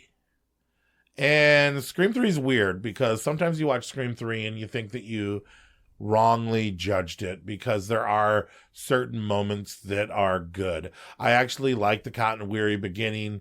I like that they went on the Stab 3 set with the characters and there was like doppelganger of actors of them. I thought that was a fun, interesting idea.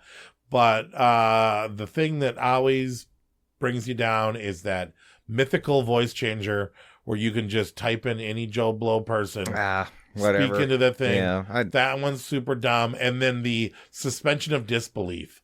Like, let's take, for instance, remember when they're all hanging out and the dude goes back into the house to read the script as it's printing off.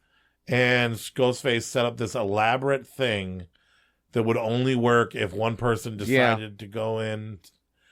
Like, that wouldn't work in real life. It's a little dumb. It's a little dumb. And I did like that there was a lot of suspects in it.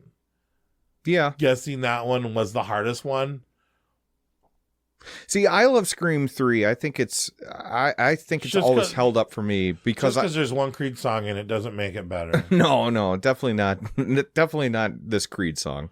I'd be like Halloween H2O Creed song or something like that. But anyway, I've always enjoyed this just for the take on Hollywood and the fun that it has.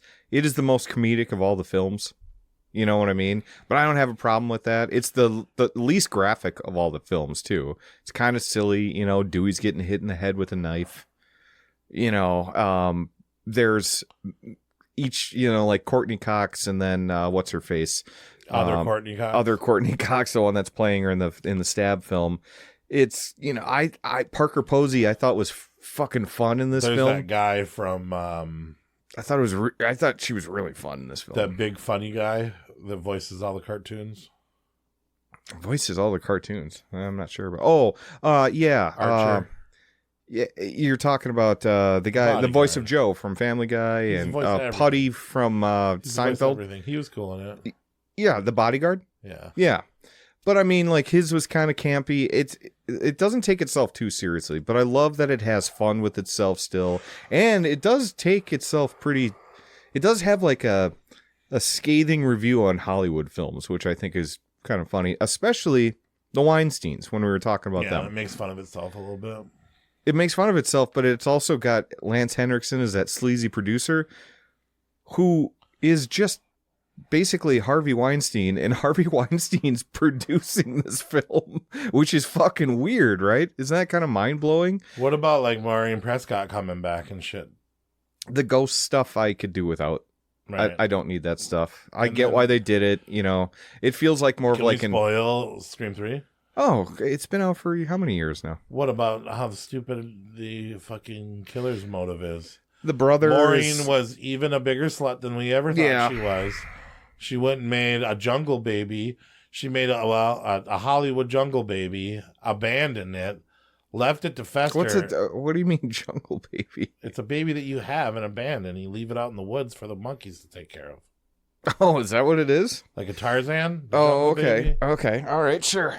You got a jungle baby? No, I thought you were getting a little racist there, but I was like, whoa, okay. It's a child you have and you leave it. You abandon where it you made it to be raised by the wild. Whatever is there. Got it. And then he comes back and he thinks his mom. Yeah, but there is a sister. How they're calling each other sister or brother at the end. Yeah, that's dumb. But they do kind of ape how it's gonna.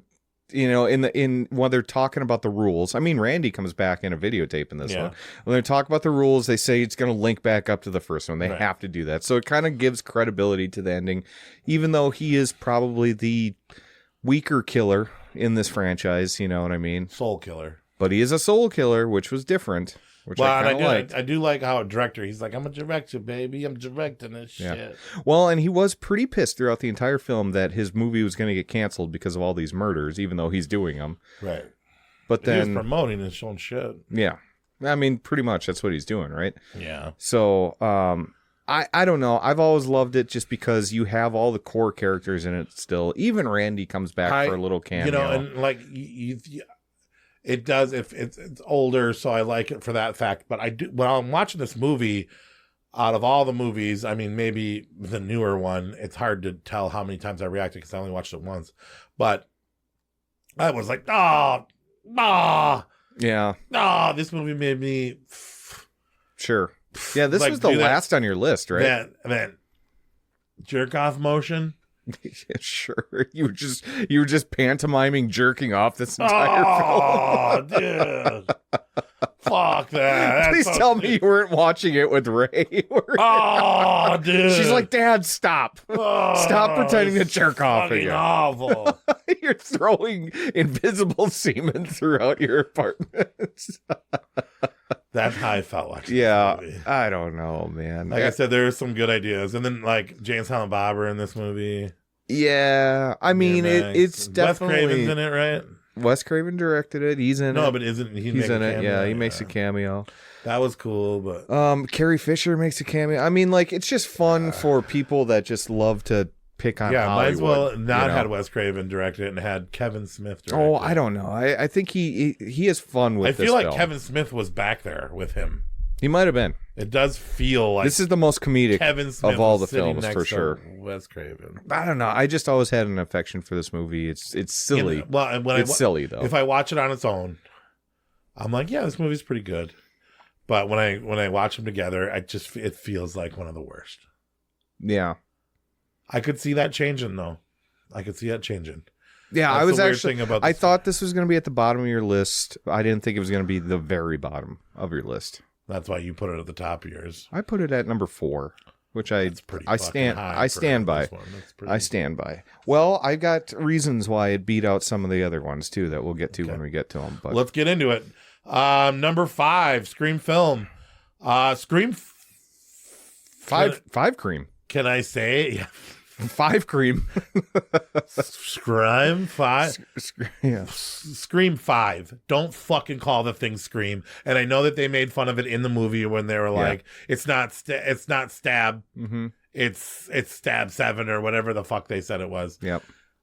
Scream 5 entitled Just Scream fucking pisses me off. And I get it. They went meta and they talked about it. Yeah.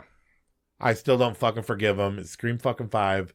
Okay, this is the first of the new generation of Scream.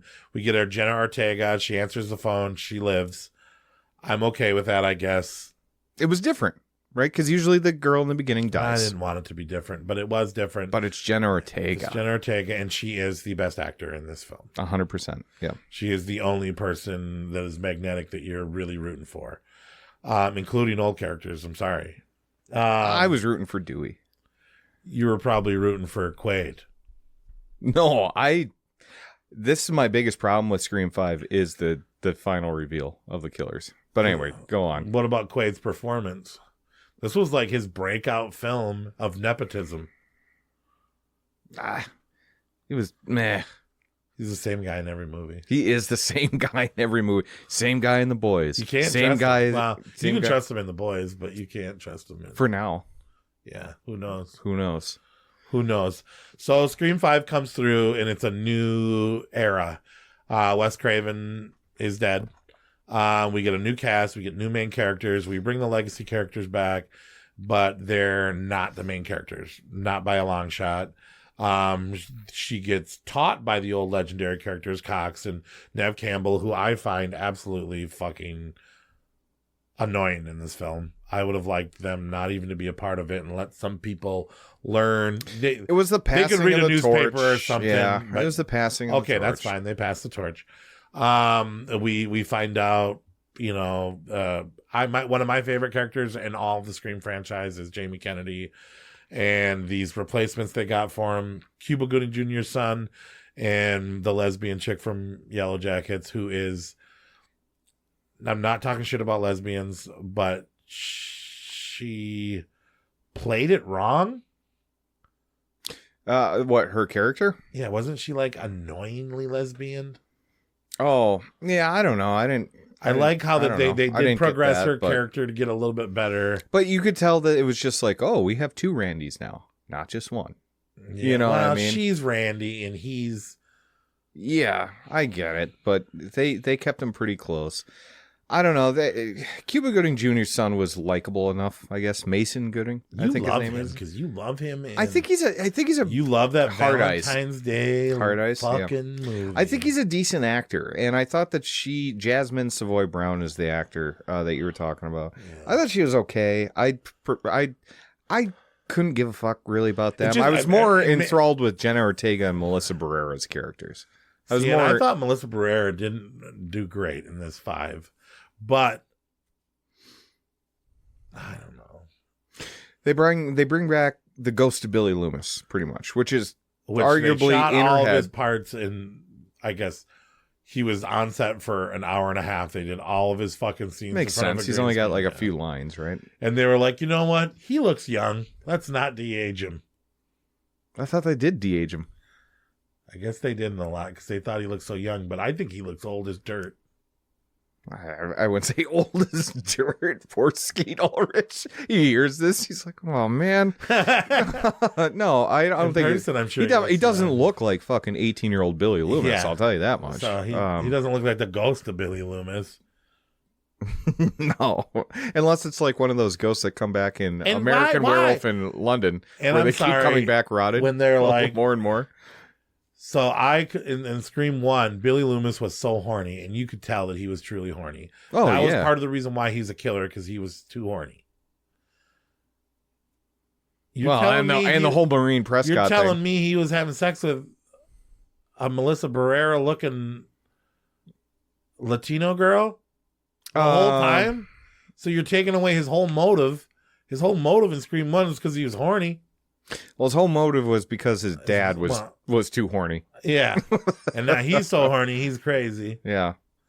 It's now we find out it's pretty weak. Billy was banging a bunch of chicks. I know. Or at least it was pretty weak to bring them in like that. Yes, that's one thing I never liked about this film is like, do you have to tie it back? Do we need to? Slut. But then they kind of forget about it after the 5th film, and I'm like, all right, fine. Yeah. You know, did they forget about it? Well, they don't put much attention on it. He's literally standing on her shoulder through the entire 2 movies. I don't remember it that bad in 6, but like it's pretty much devil and angel. What do you call that? Your conscience? Yeah. People or whatever. Yeah, kind of. I don't know. This whole fucking room. Well, let's get back to the killers though. In this one. Mikey Madsen and Jack Quaid. I just don't give a fuck. Honora and Dennis Quaid's son. I just don't give a fuck. I don't believe that chick would be able to overpower really anybody. I don't think so either. And then they tried to make her amped up because they lit her head on fire, and then she's still coming at you. Dewey? Right. Yeah. Which I appreciated. So what she says, it's an honor. No, I appreciate Dewey dying. It's an honor. Because 6 and 7 don't have any balls to kill off any other characters. Yeah. So watching 7 again, or watching 7 and then 6 again, made me appreciate this film more. Because I'm like, oh, this actually had the balls to do something that you clearly cannot do. You could stab a character 47 times, and they'll still be in the next film. Whereas Dewey, I wish they would have killed off Gale instead of Dewey. But at least they killed off a fucking main character, right? And up the ante. They had the balls to do that. They'll never have the balls to do it again, I'm sure. But they killed Dewey out of mercy because Dewey's life sucked. It was sad. Yeah. The only time he smiled in the entire movie was when he was watching his ex on TV. Yeah. Yeah, he was a sad, sympathetic character. But that made me feel for him. Yeah. Even more, in this film. It made his character a little cooler. But yeah, I don't know. I mean, I think had a little edge to it. I think Jenna Ortega was a good cast to bring in as a new star, but Melissa Barrera, I thought she did a lot better in 6 than she did in 5. But I don't know. It's a little bit violent. The killers I didn't really like. I didn't guess either one of these ones. This was one of the few movies where I had no idea. Rewatching it again for this podcast, I was like, this one, the meta thing, I was like, but the big problem, should have saw this coming. Actually, but the big problem with this movie is there's no chase scenes. No, there's not. He just kind of pops out. There's not a single chase scene. Yeah, there really isn't, is there? The closest thing you get to is Dewey in the hospital, and Yeah, well, and then Jenna Ortega in a wheelchair trying to get 4 feet, but she's yeah. That's not a chase scene. No, not really. That's a, hey, I'm here. Well, to your point, Mikey Madison couldn't have done any of those things anyways. So, yeah, I kind of like the meta thing this time around because I was like, I knew what was happening. I got I'm no like, beef. Okay, it makes a little bit more sense. The radio silence is what they're called, right? Yeah. Yep. I think they're good directors. They are good directors. I think that they learned the things that people said that they didn't like about Scream 5. I think they learned and corrected in Scream 6. I think that we'll get into that, I guess, when we get to it. But and I think they're good directors, and I think that they were going to do a new era of Scream. I think they got cut short, and sure. But I don't know. It was a little violent. It was a little cool. It was kind of cool. Yeah. Yeah, it made I liked it much better watching it this time around. Some time has sat, and seeing 6 and 7. I remember, I think the first day I ever met you, when you came into Witchcraft, I think you asked me. She goes, "Can I ask you a question? Did you like Scream 5?" And I said, "Nah, not really."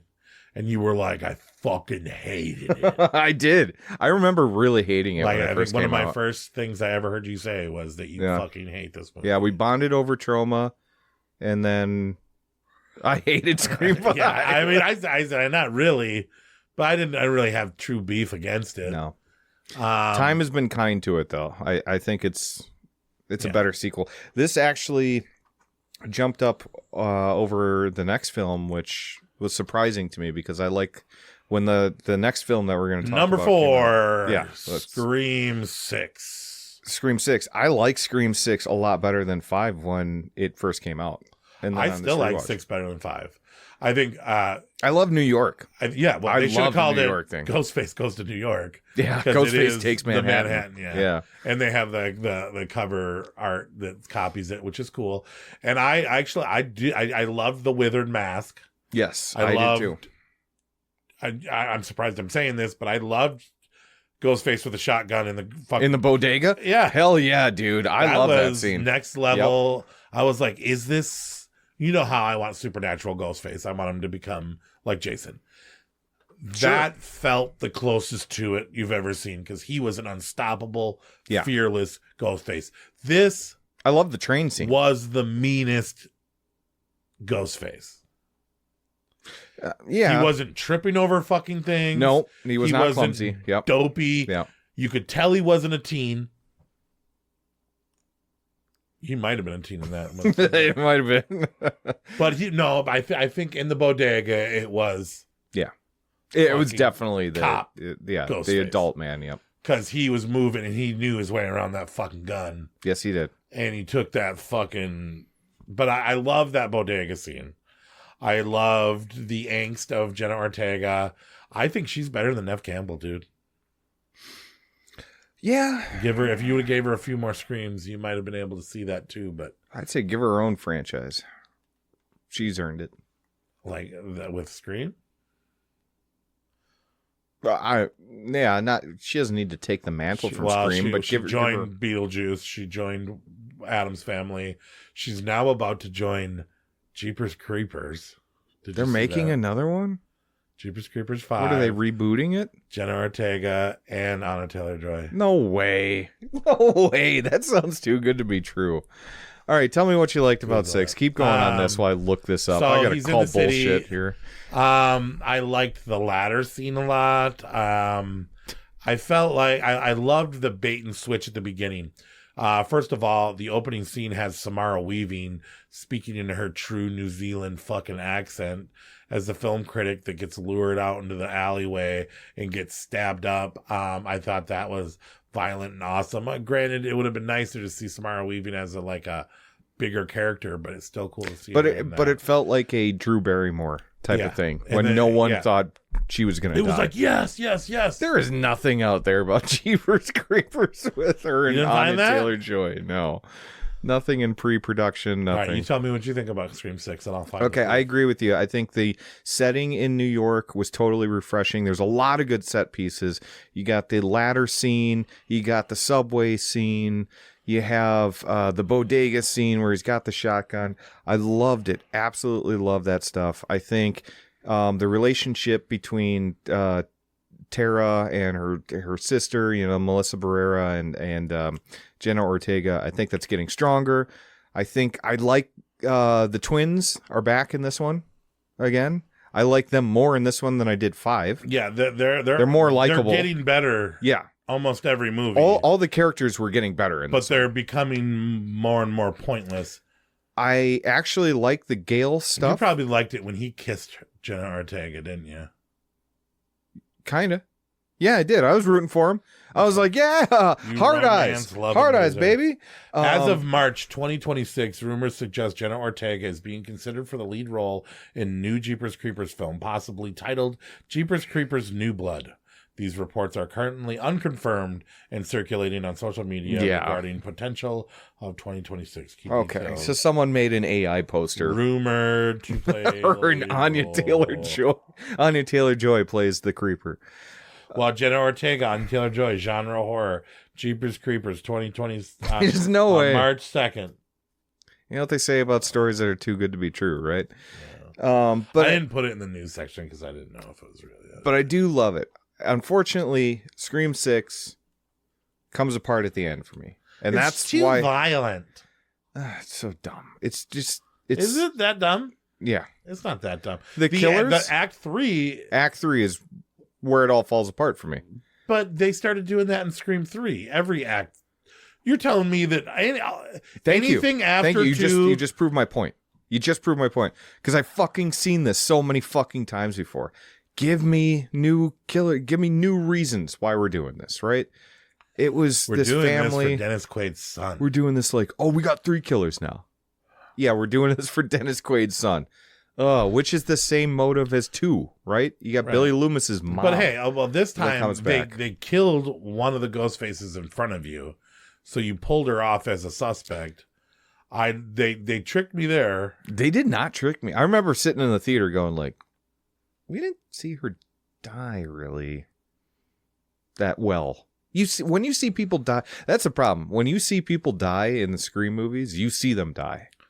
Especially in these later ones where you see a knife getting slowly pushed through a kid's neck or falling onto a dumpster and, brains splattering everywhere, What about in Scream 3? They checked his pulse.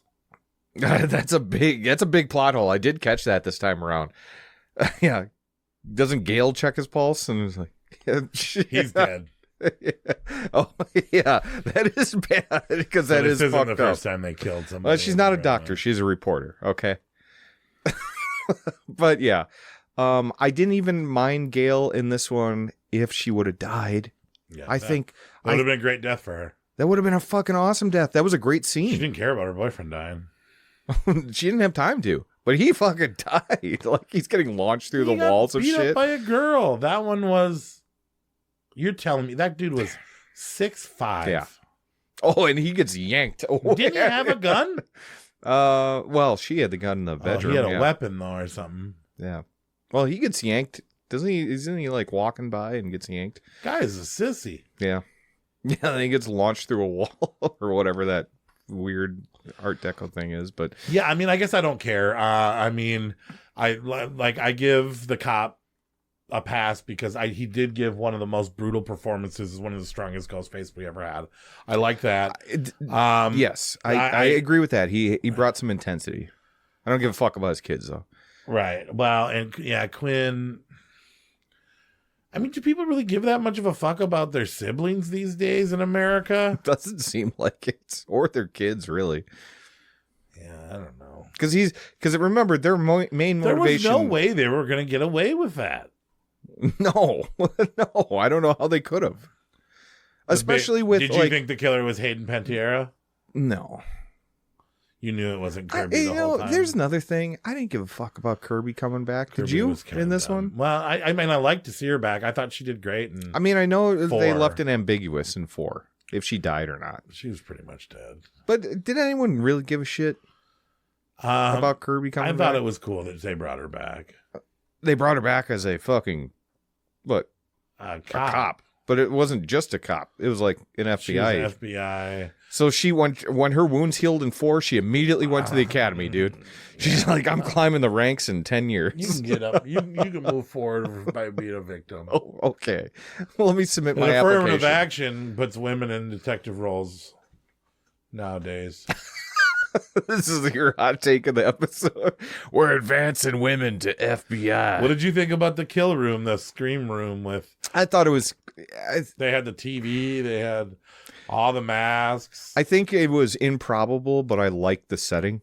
You know, because you got to see all the cool stuff. But I'm like, you don't think anyone's going to realize he collected all this shit and put it in a warehouse somewhere? And how did you not know it wasn't the hot neighbor? The hot neighbor? Oh, I didn't. I thought maybe. It was I thought him? maybe, yeah. The thing is, you got to stop picking the boyfriends, though, in these films, because we've done it a lot already. I like it like that. You like when the boyfriends do it? Okay. Yeah. That's not good for any relationship you ever get into, or that you're in now, or ever get into in the future. Chucky taught me how to love. Yeah. That's not good either. Scream 6. Scream Ghostface Takes Manhattan. Someone finds out you don't have batteries in you. It was You're a like, cool deal. You fucking bitch. And I'll be honest. Yeah, the reveal wasn't great, but it wasn't the worst. Maybe it should have just been the cop and one of his kids. You know what? Fine. I still think the killers are kind of dumb in this one. I also don't appreciate that everyone survives in this one. Oh, I hated that. He got stabbed 19 times. By 2 killers. Whereas some people get stabbed once and they're dead. And that's it. He got stabbed multiple times. He got stabbed more not times. to mention, he got stabbed multiple times in the 5th one, too. Yeah. And in the 7th one. He's doing dumb Dewey shit. And so Dewey takes a knife to the back in the first one. He's got a fucking limp for the rest of the series. Mason Gooding Jr. should be in a fucking iron lung from getting stabbed. Fucking heart carved out of his chest. In the 5th one, 6th one, and 7th one. I thought he took a slash to the throat, but it didn't look like it. I looked over and rolled my eyes when he got stabbed in the new one. And I was It's just like, you gotta be he's kidding not me. gonna die. No, he's invincible. Thumbs up. You finally got your supernatural person. What if they make him a killer? Thumbs up. Remember, he just thumbs up each time. It's just like, dude, it's gonna be thumbs up. Just like Dewey did. All right, let's move on. Fucking number 3. 6 is still fun. You still want to talk shit about it, or what? You hate 6. No, I don't hate 6. It's toothless. When you don't do anything different and you're the 6th film in a franchise, you gotta up the ante a little bit. But that Asian girl died on the ladder. And she died well. Yeah, she died it was well. actually a pretty good death. Yep. All right, number 3. Scream 4. Just when you thought it was over, when you thought it was just going to be a trilogy, Wes Craven comes back to do one more fucking ode to movies after trilogies. And we get... So, I always remember not liking this movie because the stupid beginning, how they fake you out, not once, not twice, but 3 times on the phone call. Oh, wait, you're watching Stab 5, and in Stab 5, they're watching Stab 6. Or no, you're watching Stab 6, watching Stab 5, and watching this and watching that. And I didn't like that. But then as soon as that got over, and you got to see Rory Culkin, and you got to see Emma Roberts, and you didn't like the fake out. See, the fake out of the fake out. That felt cheap to me. It's different, though. At least it's different. I like the same. You want that comfort food. I like the same. Okay. All right. Well, then you should. I like to see. Then why isn't number 7? One girl answer the phone. Number 7 should be right at the top. Because a girl didn't answer the phone at the beginning. I don't even remember the beginning. Oh, the guy did. It's the Airbnb fake out. Yeah. And then I actually thought he was going to be the killer too for a second. That would have been fun. Yeah, if he ended up being the... Yeah. But anyways, Scream 4, I don't know what it is about this movie that I liked, because I remember not liking it, and I watched it this time and realized that it was pretty clever. I remember not being able to guess the killer. It had the vibe they went back to the same house? Or no, that's 5. Don't touch your microphone that Yeah, one? don't touch your microphone. No, they didn't go back to the same house in this one, did they? No, I'm screwing that up. Yeah. In 5 they did, but 4 they go to the all-night stab-a-thon. Oh, yeah. Where they're watching all in the town 7 movies. Where tons of people are killed. Not only pretty brutal in the past, yeah. but yesterday. Right.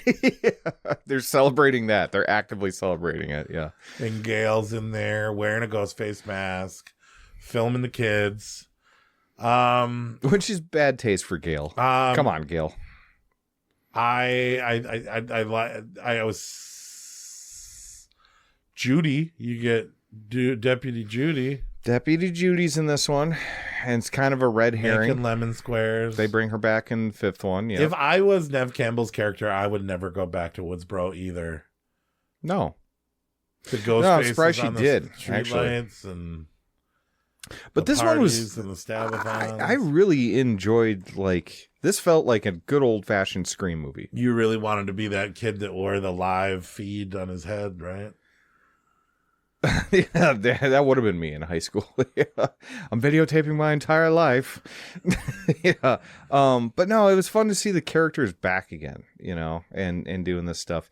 And then Alison Brie is the new Gale. Alison Brie always helps. She was an eviler Gale than She was slimy. She was slimy. She deserved to die. But 2 words that make this movie great. Emma Roberts. Really? I think she's one of the best killers in the franchise. You think she's strong enough to kill people? I don't think about as strong as Rory Culkin, because he didn't seem that like he's not a strapping young man. No, you know? but you've seen Lords of Salem, dude. He's ruthless. Well, I know he could take a lot more stabbing. Not Lords of Salem, Lords of Chaos. Lords of Chaos, yeah. He is kind of ruthless, but he's kind of not. Yeah, he got soft. Now, if we put Varg as one of the killers in this film, that would have been the best fucking Scream killer. I thought Rory Culkin was cool, and I liked that they picked him to be one of the killers. I thought he was. I wish he would have been the main one or something. A little repetitive with like the Timothy Oliphant character from 2, but still good. So you liked Emma Roberts before you knew what happened or after? No, you're talking about the reveal. Hospital? Before the hospital, where there's literally like 2 minutes straight of her kicking her own ass. Yeah. And you just see how fucking crazy she is. It reminded me of the kitchen scene from the first film, where it was just like, I'm gonna get away with this. You like her motive? She was sick of her aunt getting all the attention. I do kind of like that one. She knew that she could get that kind of attention. She came up with an idea, and then she took her teenage craziness. I like the motive. I love the motive, and her killing Rory Culkin too. I thought was interesting as well, because she's like, no, I want all the spotlight for myself. If she was doing that, she wouldn't be fucking sharing it with that guy, right? Right. So, and then her just kicking her ass just shows her how fucking unhinged she is, and that was the time I believed. I'm like, oh yeah, maybe she can do all the shit that she does in this movie then, because she's fucking. Well, she's on a different level. Of Prescott. Mm-hmm. She's got that slut power. Slut power. Poor Maureen.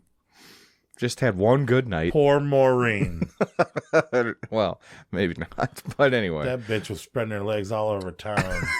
You were pro Billy. You were pro Billy in the first one, but I don't know. Like, and then when you get to the hospital scene, and she's like, wait, Gail's still alive? And then she just immediately goes, like, fuck this. I gotta kill this bitch, you know?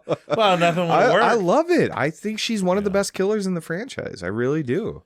And there was something about it, and maybe it was the meta-ness of the first one, where it's like, this movie's for horror fans. Yeah. Where Scream 2, 3, 5, 6, and 7 felt like they were making a horror movie for the world to like. Yeah. Scream 4 felt like it was a love letter to horror fans. It felt like that comfort Scream movie that you wanted. You didn't want it to change, right? Well, it felt like it was. This was my second favorite, and I think this is the second best one. I'm fine with how it ended up, but Yeah. yeah, like I said, it feels like a Scream movie that not it wasn't made for the average moviegoer. It was made for horror fans or people that loved the first Scream movie. Yeah. Not people that needed a date horror film to talk about and be. Well, and it's still having fun with the genre. You know, it's still, especially with the opening scene, but it still takes the Scream series seriously at the same time, you know. And it had to be one of Wes Craven's last films. It was his last film. Oh wow. Yeah, this was his last film. So, yeah, which is sad all in itself. But the more I watch movies like 5, 6, and 7 in this franchise, the more I just appreciate the first 4 even more. You know what I mean? Because they were doing everything different, and yeah, it's after the 7th film, I felt worn out with the Scream franchise, and I haven't felt like that before. I was super excited with 6. Well, and I liked that they kept Nev in the role, main character, but the actual film was based around teenagers again. Where 2 and 3, 2 was college and 3 was like old people. 4 handles the dynamic between the old and the new characters a lot better than 5 did. Yeah. Yeah. Yeah. Yep. I agree. So yeah, 4 is. I think people overlook 4 in this franchise, and you know, it being 2 or 3 doesn't matter. It's our 3rd tonight, but yeah, it's a solid sequel. Our second best Scream movie is Scream 2.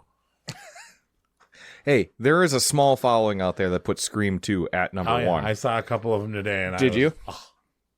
Yeah, that's a bridge too far, I think, too. Even though I love this. Scream 2 brings Sarah Michelle Gellar right after she was in I Know What You Did Last Summer, and she gets to kind of play like main sorority girl, and I actually thought she did great. Cece, you wanna die tonight, Cece. Yeah, that sequence of her getting called reminded me kind of the first film, and I thought that was done brilliantly, like that one, and it had a good amount of tension, a good amount of things. I fucking hated Joe's apartment, Jerry O'Connell. I knew he wasn't the killer because he was a bitch made. That would be pretty fucking whack if they brought back her boyfriend, gave her another boyfriend that turned out to be the killer again. Are you fucking kidding me? First time I ever seen who Timothy Olyphant is, right? That was one of his first times I knew about him. Yeah, was Go before this? Maybe, or but not? he was just a drug dealer side character in that. Yeah. And I don't know, he was a pretty cool, he's pretty cool edgy. I just don't see him teaming up with Roseanne's sister. I just don't. Yeah, they met on a chat room or something. You don't do multiple murderers with people you don't know that you have no business. I mean, I get it. He was a fan of the films and the crime, and that's Billy Loomis's mom, but it just seemed unlikely. Yeah. The college shit was played out, annoying. Oh, I didn't mind it. Jamie Kennedy dies in a dumb way. But he dies. I mean, I was sad. I was really bummed out that Randy died. He got sucked into a car and the car jiggled. Yeah. But he was great in this film up until that happened, right? He was awesome. I've always loved Jamie Kennedy. I didn't know that everyone was so irate when this movie came out that Randy died. Well, I mean, he was one of my favorite characters in the whole franchise. Well, I was, but I thought people would just accept it. And you give the horror guy a basically off-screen death. Well, so right. Yeah, that's kind of weird, but I didn't know that. I guess to put some context to it, until I was researching all these films, I didn't know that they brought him back in 3 specifically just to appease fans that were pissed off for 2. I didn't know that there was that much anger about it. Right. You know, I wasn't happy about it, but you were cool with it because people die in movies. Well, no, it ups the ante. Give some balls, okay? Look at. I just hate how they cared so much more about Gail and Dewey than they did about. Oh, but you had to show their romance because it kind of started in the first one. You had to show that one. Plus, Dewey is kind of this lame, wounded animal now because he got all fucked up in the first film. He's all. Why can't Jamie Kennedy be the wounded animal now? Because he's the horror nerd. We just don't get asked till How much would you later. change Scream 2? The nerd would have got the girl. Jamie Kennedy would have been cool. That's from the movie. He says that. Oh, okay. And he's in that little grad, and they're like, "How would you do Stab 2?" And he goes, "First of all, I'd have the nerd would get the girl." Yeah, I forgot he said that. What about Luke Wilson playing Billy Loomis? Tori In Spelling Stab. actually being... Tori Spelling's horrible, but Luke Wilson was kind of funny. He's stupid. He does the Billy thing. Yeah, I thought it was. I did great. like the whole introduction of that Stab 1 now exists within Scream 2. Oh yeah, the opening is great. Yeah. Yeah.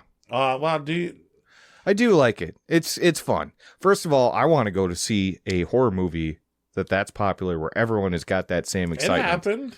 With what? Scream 7. I've seen a couple of premieres, like the premieres, people were all decked out in Ghostface suits. There's pictures. Really? Yeah. Well, not around Just here, big unfortunately. cities. I would love to go to a screening like that but when she gets stabbed and she's up there and everyone's just throwing popcorn, having a good time, I was laughing my ass off at that. Yeah, I mean it was clever. It wasn't a phone call. I can't see the Omar. Is it Omar Epps? Or who? The guy in the beginning. What's his name? I forget. But anyway, so Jada Pinkett Smith's boyfriend. Yeah. I can't see the bathroom opening scene in Scream 2 without a penis going through the side of his head. You're right. That you It is see Omar Epps in because Mekhi Phifer. Yeah, you're right. It's Omar Epps. Yeah. Okay. So I can't. I see without scary movie. the scary dildo movie, going. the dick going through his head. I can't see that scene like that now. And I mean, it was cool when she like crawled up and. I've never been a big Jada Pinkett fan. No, I don't like her She either. seems like the type of chick I wouldn't want to go to the movies with. She seems like a downright horrible person, honestly. But still, I think that's a fun new opening way to do it. Yeah. I like the college setting. I know you didn't, but I like the college. Yeah, it's a the natural betas, progression, zetas, right? And then she's doing her play. I don't know. But it was kind of a came cool out set when she was sawing off all the sandbags and everything. Yeah. This came out a year after the first one. Like almost not even a year. Yeah, it's crazy how they rushed it. But I think that goes to partly why it's so good, because it's so close to the original, where it has that same vibe, and not too much time has passed, and people were still close to the characters and the story, and it's a good continuation. I think usually rushing a film isn't a great idea. I think I'd rather wait a little bit longer. In film? Rushing a film. Oh, okay. Rushing a film to get done to capitalize on money. But I think it worked to its advantage that it was so closely done. Yeah. No, I agree. So, but yeah, Scream 2, worthy good cast, sequel. Good shit. It gives you more rules, so we're still expanding the horror lore. Yeah. We're still learning. I think it's so good because it's so close to the first one. Yeah. And not only is it the first film in the franchise, but it's the first film in our rank. Number 1, 1996. Scream. Yep. And we've been talking about Scream for so long now. Now we're to the big one. Everybody has seen Scream. Scream changed horror films forever. The landscape of horror movies was going into a serial killer, Silence of the Lambs, 7 type direction. And Wes Craven dusted off his boots and says, I actually got a script for a slasher film that I think might revitalize horror and change the face of cinema forever. And him and Kevin Williamson came up with something that truly did just that. Mm-hmm. I remember the first time I saw Scream. Me too. And it took me from being like, oh, I watched Chucky and Leprechaun a lot, to, oh, horror's coming back in a big way. Yeah. And I want to see one of these fucking new age teen slashers every month in the movie theater. And you did. They cranked them out after this film. And my life was forever changed. I couldn't believe this. After seeing this movie, it was good, and they didn't make classics. It was an instant classic. It felt like when they made it, and Yeah, and it was different. It wasn't the 80s slashers. It was 90s. And Yep.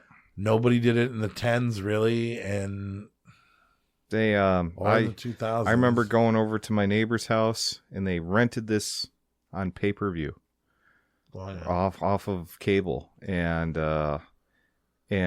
we all sat down with popcorn, and it was just fucking, it was unreal. And they didn't think this movie was going to make that much money, but it was Loved it. And maybe the Absolutely. first day Loved it was just normal, and the second day it tripled, and then just people just kept on going to see this movie again and again. And the rewatchability of this film is just amazing. And great. like one of my favorite parts of the whole movie is when they're having the party, and they find out that the Fonz is on a pole. Yeah, they hung him And from they're the like, goalpost. let's fucking go to the store, let's fucking tear him down. But Jamie Kennedy's character stays. Yeah. And his name is Jamie, and he's watching Halloween, and he's like, Jamie.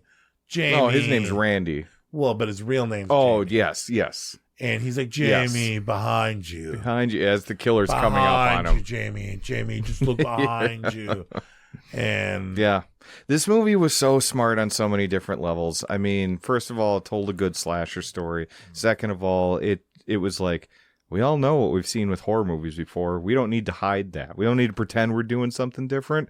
We're going to fucking do something different by calling it out. Right. And then it doesn't make any of the, like, because every character says what they shouldn't do in a horror film in Scream. And then they do it. And then they do it, but it doesn't feel like it's a joke. It feels like it's still serious, like they didn't have a choice, right? Yeah. So it's like executed in this really Nev smart realized way. that sometimes the only option is to go up the stairs. Exactly. You 'Cause the can't door's just run locked out the and you don't front have door, any- right? And so that's what's so brilliant about it is that like they fall into those tropes because it's easier said than done, and they do it in this fun but super smart way. I mean, this movie's just brilliant. It gets better every time I watch it. It still holds up to this day. Like it doesn't seem like Tatum and Sydney would be friends, but they pulled it off so perfectly. Yeah. It doesn't seem like Billy and Stu would be dating those girls, but But they seem like the cool guys, though. So the girls are going to go with the cool guys in high school. Those girls, yeah. you know what I mean? Those girls are going to do that. Why is Randy hanging out with him? Randy was barely hanging out with them. He was getting bullied pretty badly by Stu and Billy, especially as he works in the movie store. Yeah. I don't know. Randy is still the best, but yeah, I don't know. But how many Stews did you run into? The party guy in college that had the big house, and I was a Billy. You were a Billy? Oh. I'd be a Randy. Dewey. I'd be a Dewey. Trying to get girls to walk with me to go check out abandoned cars. I'll keep you safe. And then he doesn't keep them safe. I don't know who you were. I was Kenny. Who's Kenny? The cameraman. I'm just sitting in a van Kenny. eating Poor Cheetos. Kenny. Yeah, I know. No. Poor Kenny. I'd be a hybrid of like Stu and Randy in Sure. yeah that middle ground. I think that was me. I'll give you that. Anyway, But the party was epic. God damn, I know. A lot of people. Was it you that was telling me that you thought that the Ghostface mask was cool? No, that was Jacoby. He was telling me about how cool the Ghostface costume is. And I go, honestly, I think Ghostface has got one of the stupidest costumes in the world.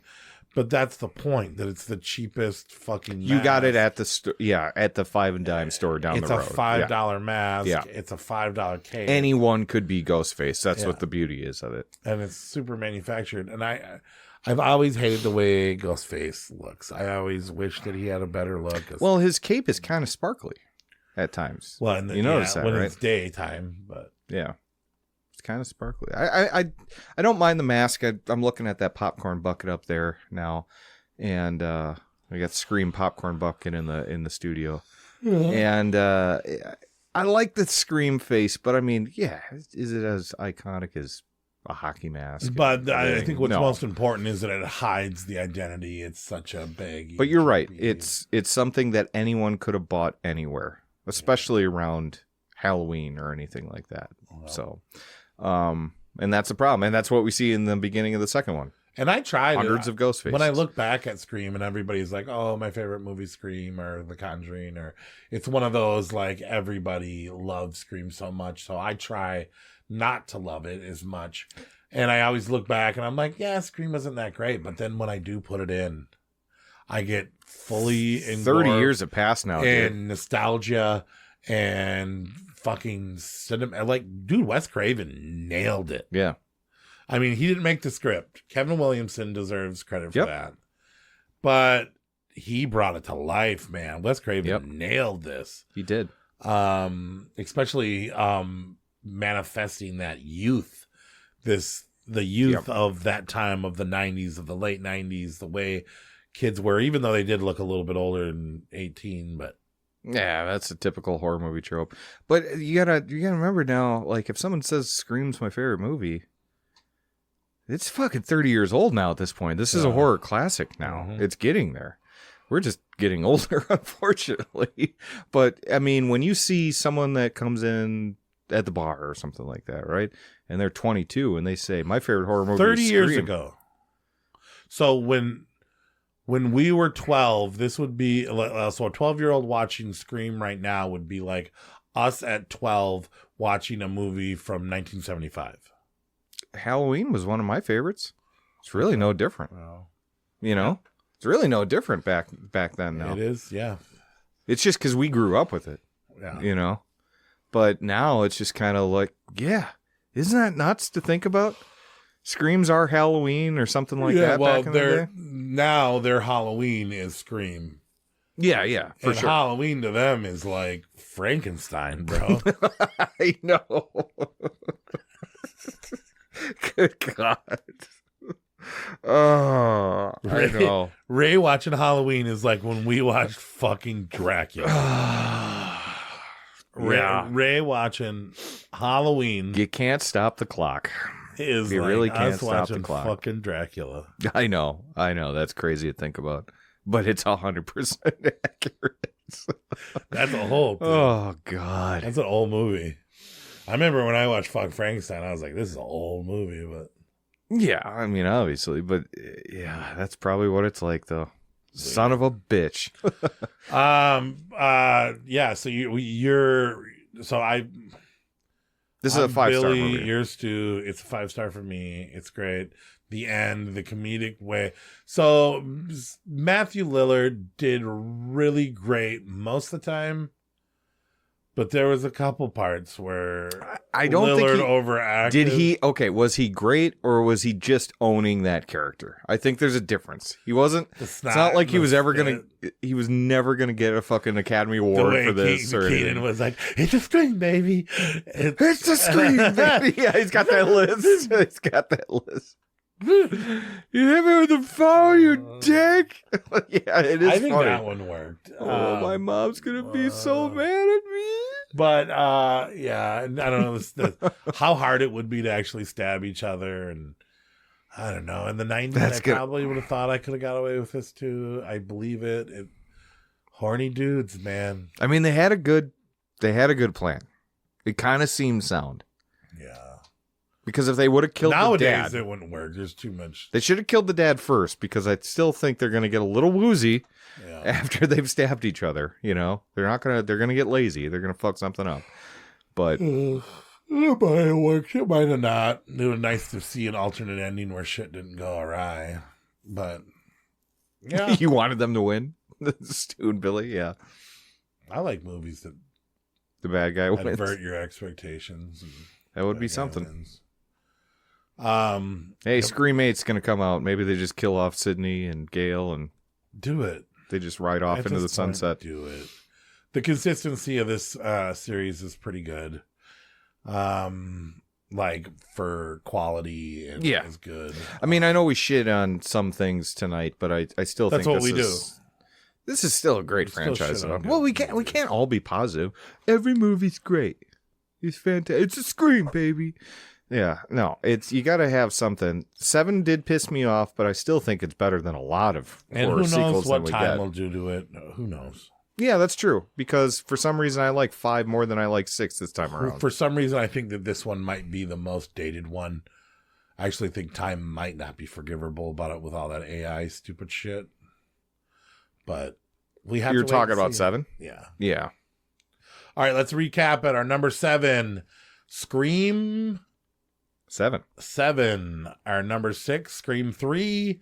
Our number 6, Scream 5. Our number 4, Scream 6. Our number 3, Scream 4. Our number 2, Scream 2. And our number 1, Scream from 1996. Pretty good shit. I'm glad we waited it out and got 7 on this list before we did this rank, right? Yeah. I'm surprised. No, it's good. I'm glad that I'm surprised that it landed last, but you only had it at number 6. It's not like it was like I mean, I could have gone either way with Scream 5, Scream 3, and Scream 7. There are things that I don't like about all those movies. Yeah. But I think it's going to change. It might. It always does with Scream movies and Scream ranks. Yeah. I do got some horror kudos if you want to do some Scream kudos. Oh, we should play the music. The kudos music. Kudos. What will win? What will lose? Scream Awards. I don't know. All right. What do you got? Best cover art. Scream 1. Well, because none of them are good. Not even the first one. What about alternate New York cover in Scream 6? Well, there's alternate. Well, how the Scream 7 they tried to do the Texas Chainsaw Massacre cover and shit. Oh, did they? I didn't get that. Yeah, and then Scream 5 they did. This is the problem. Scream started the whole everyone wear a black t-shirt and stand in a V formation while we take your picture. Yeah. Well, it wasn't Scream started. Every action and thriller movie in the 90s did that, and then they kept on going. I don't like much of the art for any of the Scream movies. I think that's one of their biggest downfalls. They didn't even care to make their killer look fucking gruesome, brutal, or scary. But it's true. Scream 1 has some pretty good alternate ones, I think, that are out there that are good with Drew Barrymore on it. You know, Drew Barrymore was the only one originally casted. When they did the rest of the casting, they were like, and she was gonna talked Wes Craven into dying in the beginning. Yeah, well, right? she was originally Sydney. Yeah, she goes, I want to be Casey. I think this would be cool. No one's gonna suspect me if I die. Was like, dude, you mean like Psycho? And he was like, yeah. But it fooled him. It fooled everyone. Yeah, sure did. And putting her on the cover was smart. So yeah, best cover, Scream 1. Best music in a Scream film, was it Scream 1 with the red right hand? Was it? Well, that's in every film, so. Well, but it gets credit for number 1. Yeah, because it's the first, yeah. Or was it Scream 2? I've listened to the piss out of that soundtrack or was when it came out. Scream 3 with the Creed song? Or was it Scream 7 with all that new shit? And then you heard the final credit song. Yeah. Creepin'? Yeah. That song's a banger, dude. You really like that one a lot, huh? Okay. I was like, yeah. It was so bad. Okay. I'm going 2. I listen to that the most out of all these soundtracks, I think. There's Cottonmouth Kings on there. No, number 2. Suburban Life. And there was a Master P song, too. Yes, there was. There was an Everclear song that I still love to this day. Oh, weird. You were weird. I know. I was weird. And even a Collective Soul song that I liked for some reason. And I'm just, I don't know, man. I love 2 soundtrack. What'd you pick?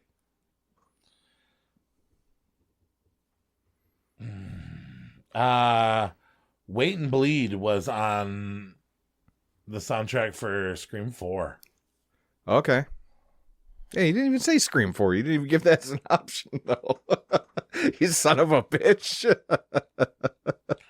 Scream 2. Fine. Gore Award. Was it Scream 7, Scream 6, Scream 1, or Scream 4? This is tough. Scream 7. 7? Yeah. 7. They did well with that one thing. But they did so bad with the kill? AI. Yeah, but the AI wasn't a gore gag, you know? Right. It was no fact. Best story. Scream 1. There are no other options. Yes. That is correct. Nothing else exists if Scream 1 didn't exist. Best Ghostface, was it Billy Loomis, Stu Macher, Billy's mom, the film nerd Oliphant, Sid's brother, Sid's cousin, Rory Culkin, Ethan, nepotism Quaid, Honora, Ethan's dumb family, that old chick, or that dude from Empire Records? I could tell the ones you didn't like because they all got nicknames that berate them. It's got to be Billy Loomis. I went from the first movie to the end. I did them in order. You could have stopped after one. You want me to say it again? Nope, Billy Loomis. Schumacher.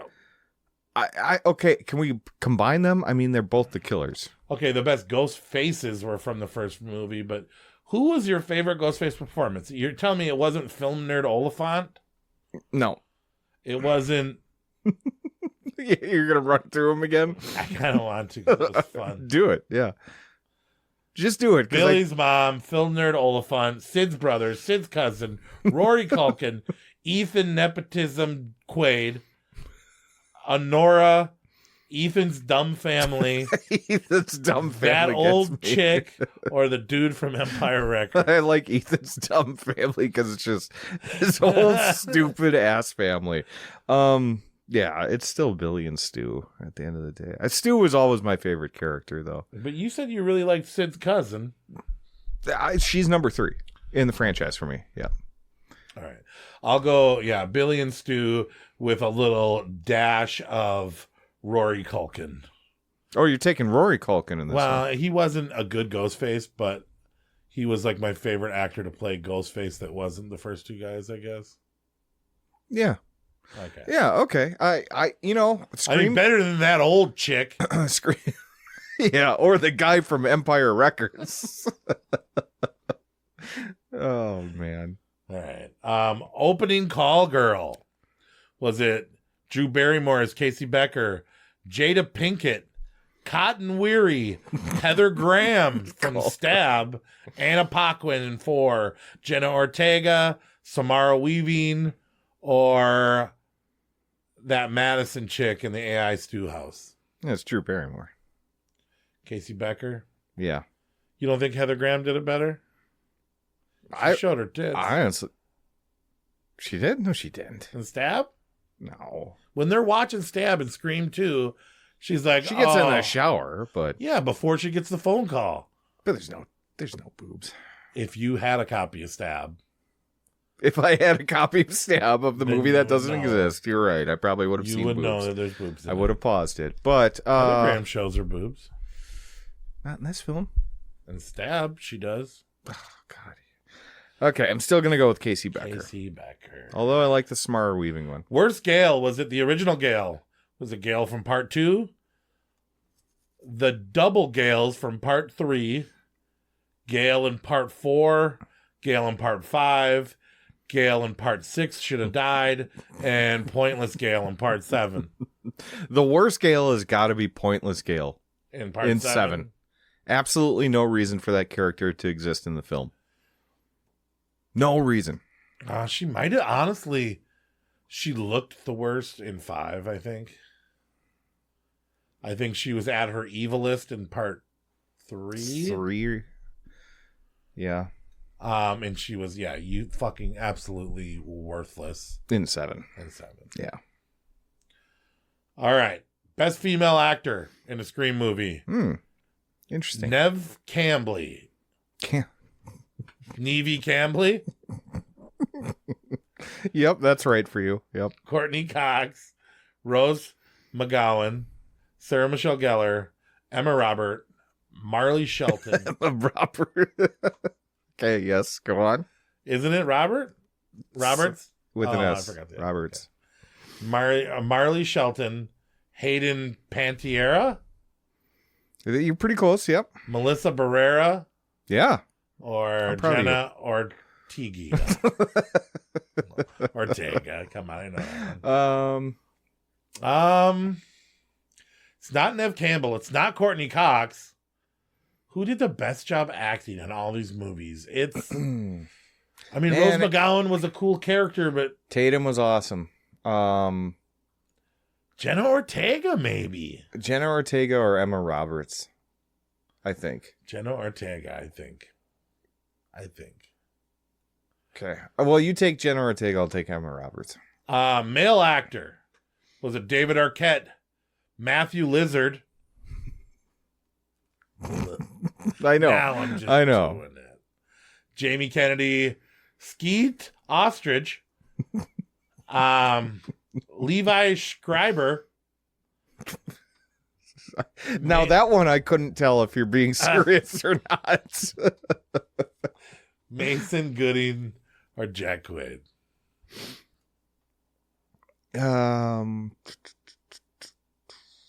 Skeet Ulrich. You're saying Skeet. Best performance. No. Jamie Kennedy. Skeet Ulrich. I believe that he was a psycho at the end, though. He's like licking his finger with the blood. Like a psycho, but yeah. We all go a little mad sometimes. When he delivers that line, I was like, oh. You can have Skeet Ostrich, and I'll take Jamie Kennedy. Okay. Not Levi Schreiber. Because Cotton Weary was great. I thought he was always good in this film. Best supporting character, was it Drew Barrymore, Jenny McCarthy, Rory Culkin, Jada Pinkett, Alison Brie, Timothy Olyphant, Samara Weaving, or Anna Camp? What was it? Supporting character. Best supporting character? Okay. Not main character that was in the film. Mm-hmm.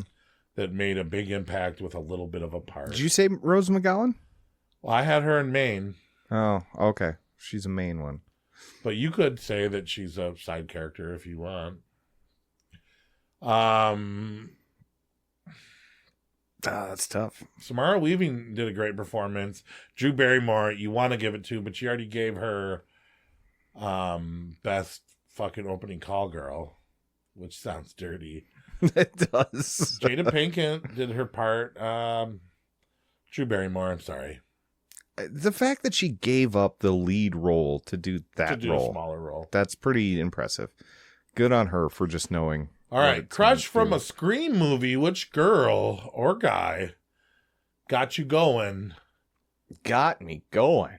Fantasy, sexual. What got me going? Was it old Drew? Was it Rose? Was it Nev? Was it Mrs. Cox? Sarah Michelle? Ortega. Samara. Oh, that stuff. Deputy Judy. Or Alison Brie. Ah, what a franchise. Both my two screen crushes, huh? Samara Weaving and Alison Brie. But you know what? I'm going to give it to Rose McGowan because she never wore a bra. Oh, because those are diamonds. They could cut through anything. I know about diamond nipples. Yeah. I'm surprised she didn't cut her way out of that garage door. Yeah. Well, you know why she couldn't get back out of the fucking garage door? Why? Because once the boobs were through, they were too big. It's just two, yeah. They went in, and then it was like that, like that saw She had one in, one out. Remember when they got like the gilded thing? Yeah, and you put it, right. The boobs, that we could only go one way. Yeah, makes sense. Best kill, Scream movie. Was it when Stu died with the TV? When that old chick's son got killed and beer came out of his mouth?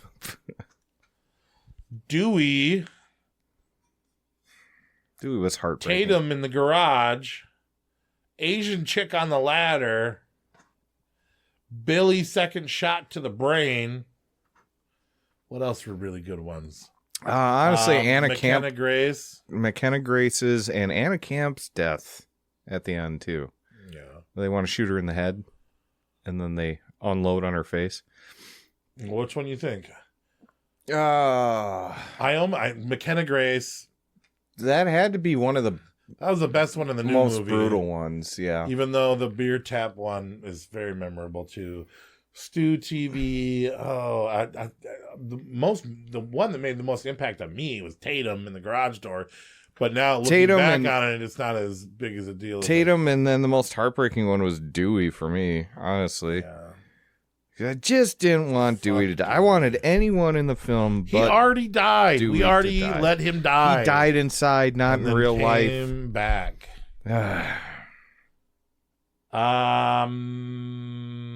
Yeah, let's do Tatum in the garage door. Yeah. All right. Best ending, was it part 1, part 3, or part 4?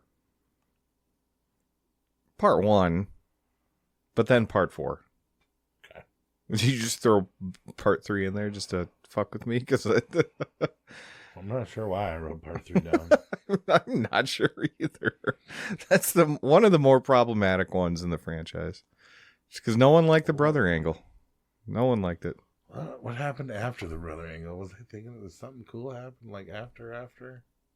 I mean, you think he's dead, and then he gets up and tries charging him again, and they have to shoot him a bunch.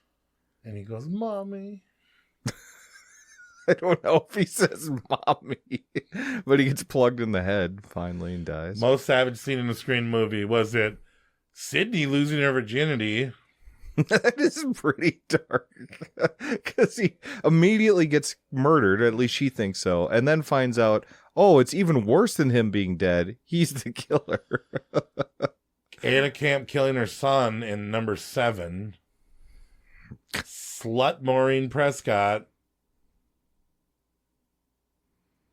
I can't even give it to Anna Camp. I mean, that would be honestly the most savage, because she killed her own son. But it's so fucking dumb that she did that. So dumb. I gotta give it to Billy. I mean, the fact that Billy having sex with Sid? Well, it's savage for Sid. Well, and then afterwards he was like, "Now you don't survive." Well, eventually, but he had to fake his own death first, right? Oh, yeah. So, I mean, she was already on the fence about losing her virginity. What about her poor dad being chopped up, duct taped, and thrown in a closet for fucking 2 weeks? He got roughed up a little bit. He was in that closet for like 2 weeks. Well, he must have been getting some water. He wouldn't have made it 2 weeks. They were being somewhat good to him. All right. But Yep. yeah. Sid's virginity and her slut mom. All right, quit looking at me. Jacoby It's just fucking side eyes me about her slut mom. The Jacoby and Kayla cosplay award. This way we can put girl ideas in there too, right? Oh, sure, that's fun. Yeah. Would you like to see them dressed up as Stu and Billy, Deputy Dewey and Deputy Judy, maybe Ghostface and Casey? I want to see Jacoby dressed up as Dewey. I want to see him as Gimpy Dewey, and I want to see Kayla brutally butcher her bangs to be that Courtney Cox in 3. All right, that's good. The Anthony Dance Award. Was it that Joe's Apartment guy, Jerry O'Connell, singing I Think I Love You in Scream 3? That is so memorable. McKenna Grace's so cringy ballet flying mishap that gets her killed. That's all the dancing there really is in that movie. Really? Well, you got all the weird Greek play actors 2. at the end. Part 2, yeah. I'll give it to McKenna Grace. McKenna Grace, just because we didn't give that to her death scene, which was pretty cool. The Polly Blue Chew 2 Fight Award. He's never listening again. I don't even know if he's going to talk to us after this. Come on, guys. Boner pills? Really? He probably doesn't I'm even DJ know. Boner pills. He doesn't know what Blue Chew is. Everyone knows what Blue Chew Paul is. doesn't. He's probably not. He's a Gen X or Gen Z, or he's like before millennials. And he doesn't need help with. He's a millennial. He's a millennial. He was on a vegan diet for a while. I'm sure his shit works great. Oh, yeah, for sure. For sure. And he doesn't go on the internet, so he's not getting ads. Yeah, Blue Chew's advertised everywhere. I can't tell you. Hims is advertised everywhere. Blue Chew is recommended by doctors. I can't watch a YouTube ad now without seeing a Blue Chew thing pop up. Best fight, was it Stu versus Billy stabbing each other in the kitchen, or was it Dewey versus Nora? It's Dewey's death. It's the Billy Stew thing in the kitchen. I keep on wanting to do Andy's fun fact of the fucking episode, but I keep on forgetting to text him. Where he delivers a fun fact. Yeah. We just got all the horror nights working for us now. Well, what are they there for? You know what? It's part of the title. Heavy lies the crown, They're a goddammit. knight. Yeah. Fucking knight them for nothing. What are they there for? It's a good point. It's a best good point. tape you got? I got Scream, Drew Barrymore. I actually don't have a single Scream tape. You don't have 2? You don't have 3? No. I have 2 and 3, and I have the original one, and then I have this Drew Barrymore Scream tape. How many variations of the characters tapes were there? See, I only remember ever seeing Casey or Casey Becker or Sidney Prescott one. Drew Barrymore Scream tape. Scream VHS variants. But yeah. Are you looking it up? I'll look it up. You keep us going for what's coming up next. Well, for like movies coming out next. Oh my God. Yeah, because we got to wrap this up. Oh my God. We got to wrap this up. Next coming out is Ready or Not 2 on the 20th. So excited for that.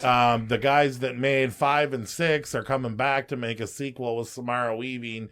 And the twist is there's 2 guys from The Faculty in it. And there's the chick from fucking Lisa Frankenstein and that vampire ballerina movie. I just recently watched Ready or Not. And I hate that it reminds me of The Purge, but it is so much better than The Purge. So much better. And I think that this sequel is going to go with the cast and take it to new levels and not make it so much like a Purge film. And I think this is going to be a yay. Yeah, I think it's going to be a yay too. Also coming out before our next episode is a movie called They Will Kill You. Oh, yeah, with... kind of looks like that movie... Boy Kills World or anything no. like that. You're Next. Oh, yeah, sure. But a little different. I think it almost kind of looks like it's almost Ready or Not 1. I think that these movies are going to be kind of similar. I think Ready or Not 2 is going to be a little bit better. But I think there's a good chance that They Will Kill You will be a decent movie. So, yeah. At the time we record this, when this drops, the opening weekend of Undertone, we'll cover that on the next one. We talked about that last week. Yeah, I know, but we'll cover that on the next episode too. So we got some good, exciting movies that will be coming out, and hopefully we can cover before the recording. To answer your VHS variants, Courtney Cox and Casey Becker and Neve Campbell. Neve Campbell. Yeah. Neve Campbell. Neve Campbell. Yeah. There's only 3? There's only 3. And then most? That I don't know. I don't see that Courtney Cox one there a lot. That's the rare one. Yeah. I see the Scream one a lot. Never really seen the Courtney Cox one, but they made it. And then, of course, there's the 4th one that has the entire cast. It's like the poster, you know? So, yeah. There you go, VHS hunters. Oh my God, if there's any out in the audience. Our next episode, we are going back to new. We are going to do 2019. And I don't know why this year feels so stacked. I think it's because they knew about COVID. They knew it was coming, and they got rid of they planned all these movies because they knew them. the next year there wasn't going to be any money in movies. I'll tell you right now, there are some fucking heavy hitters. Ready or Not was in Ready 19. or Not. Yep. Fucking, Speaking and of that, some movies better than that one. So, rustle up on your 2019 horror films and get ready for our thing on that. And then the last big question, right? On Ghostface? No, I'm Ghostface. I'm more of a Ghostface. I have the demeanor of Billy Loomis. I'd be least suspected. I'm the Ghostface. I think I'd between the two of us. I think I'd make a better Ghostface. No, you're don't like even- the Timothy Oliphant, Oh, the Skeet Ulrich. Because I'm fat. the- You think that you'll be able to know it's me because you'll be able to see my tummy through the black? I didn't say that. Gown? Black is slimming. Black that is what you're slimming. saying? I'm just saying I black get is it. slimming. I get it. I think it's the beard poking out of the mask that's going to be most. I think that'll be the identifying Well, maybe one. your cheap cologne will be able to smell. Oh, damn. Your cheap cologne. Oh, I think that's the deodorant, second you walk bitch. in a room, you'll be like, Oh. it's you, dude. Nice cheap cologne. You got that at a fucking dollar store.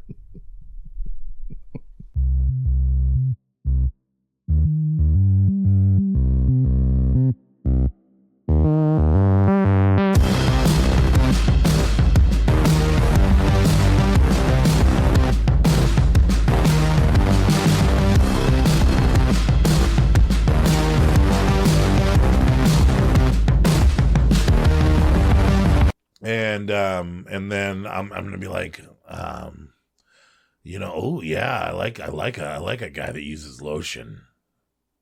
Yeah. Like, yeah, you gotta moisturize,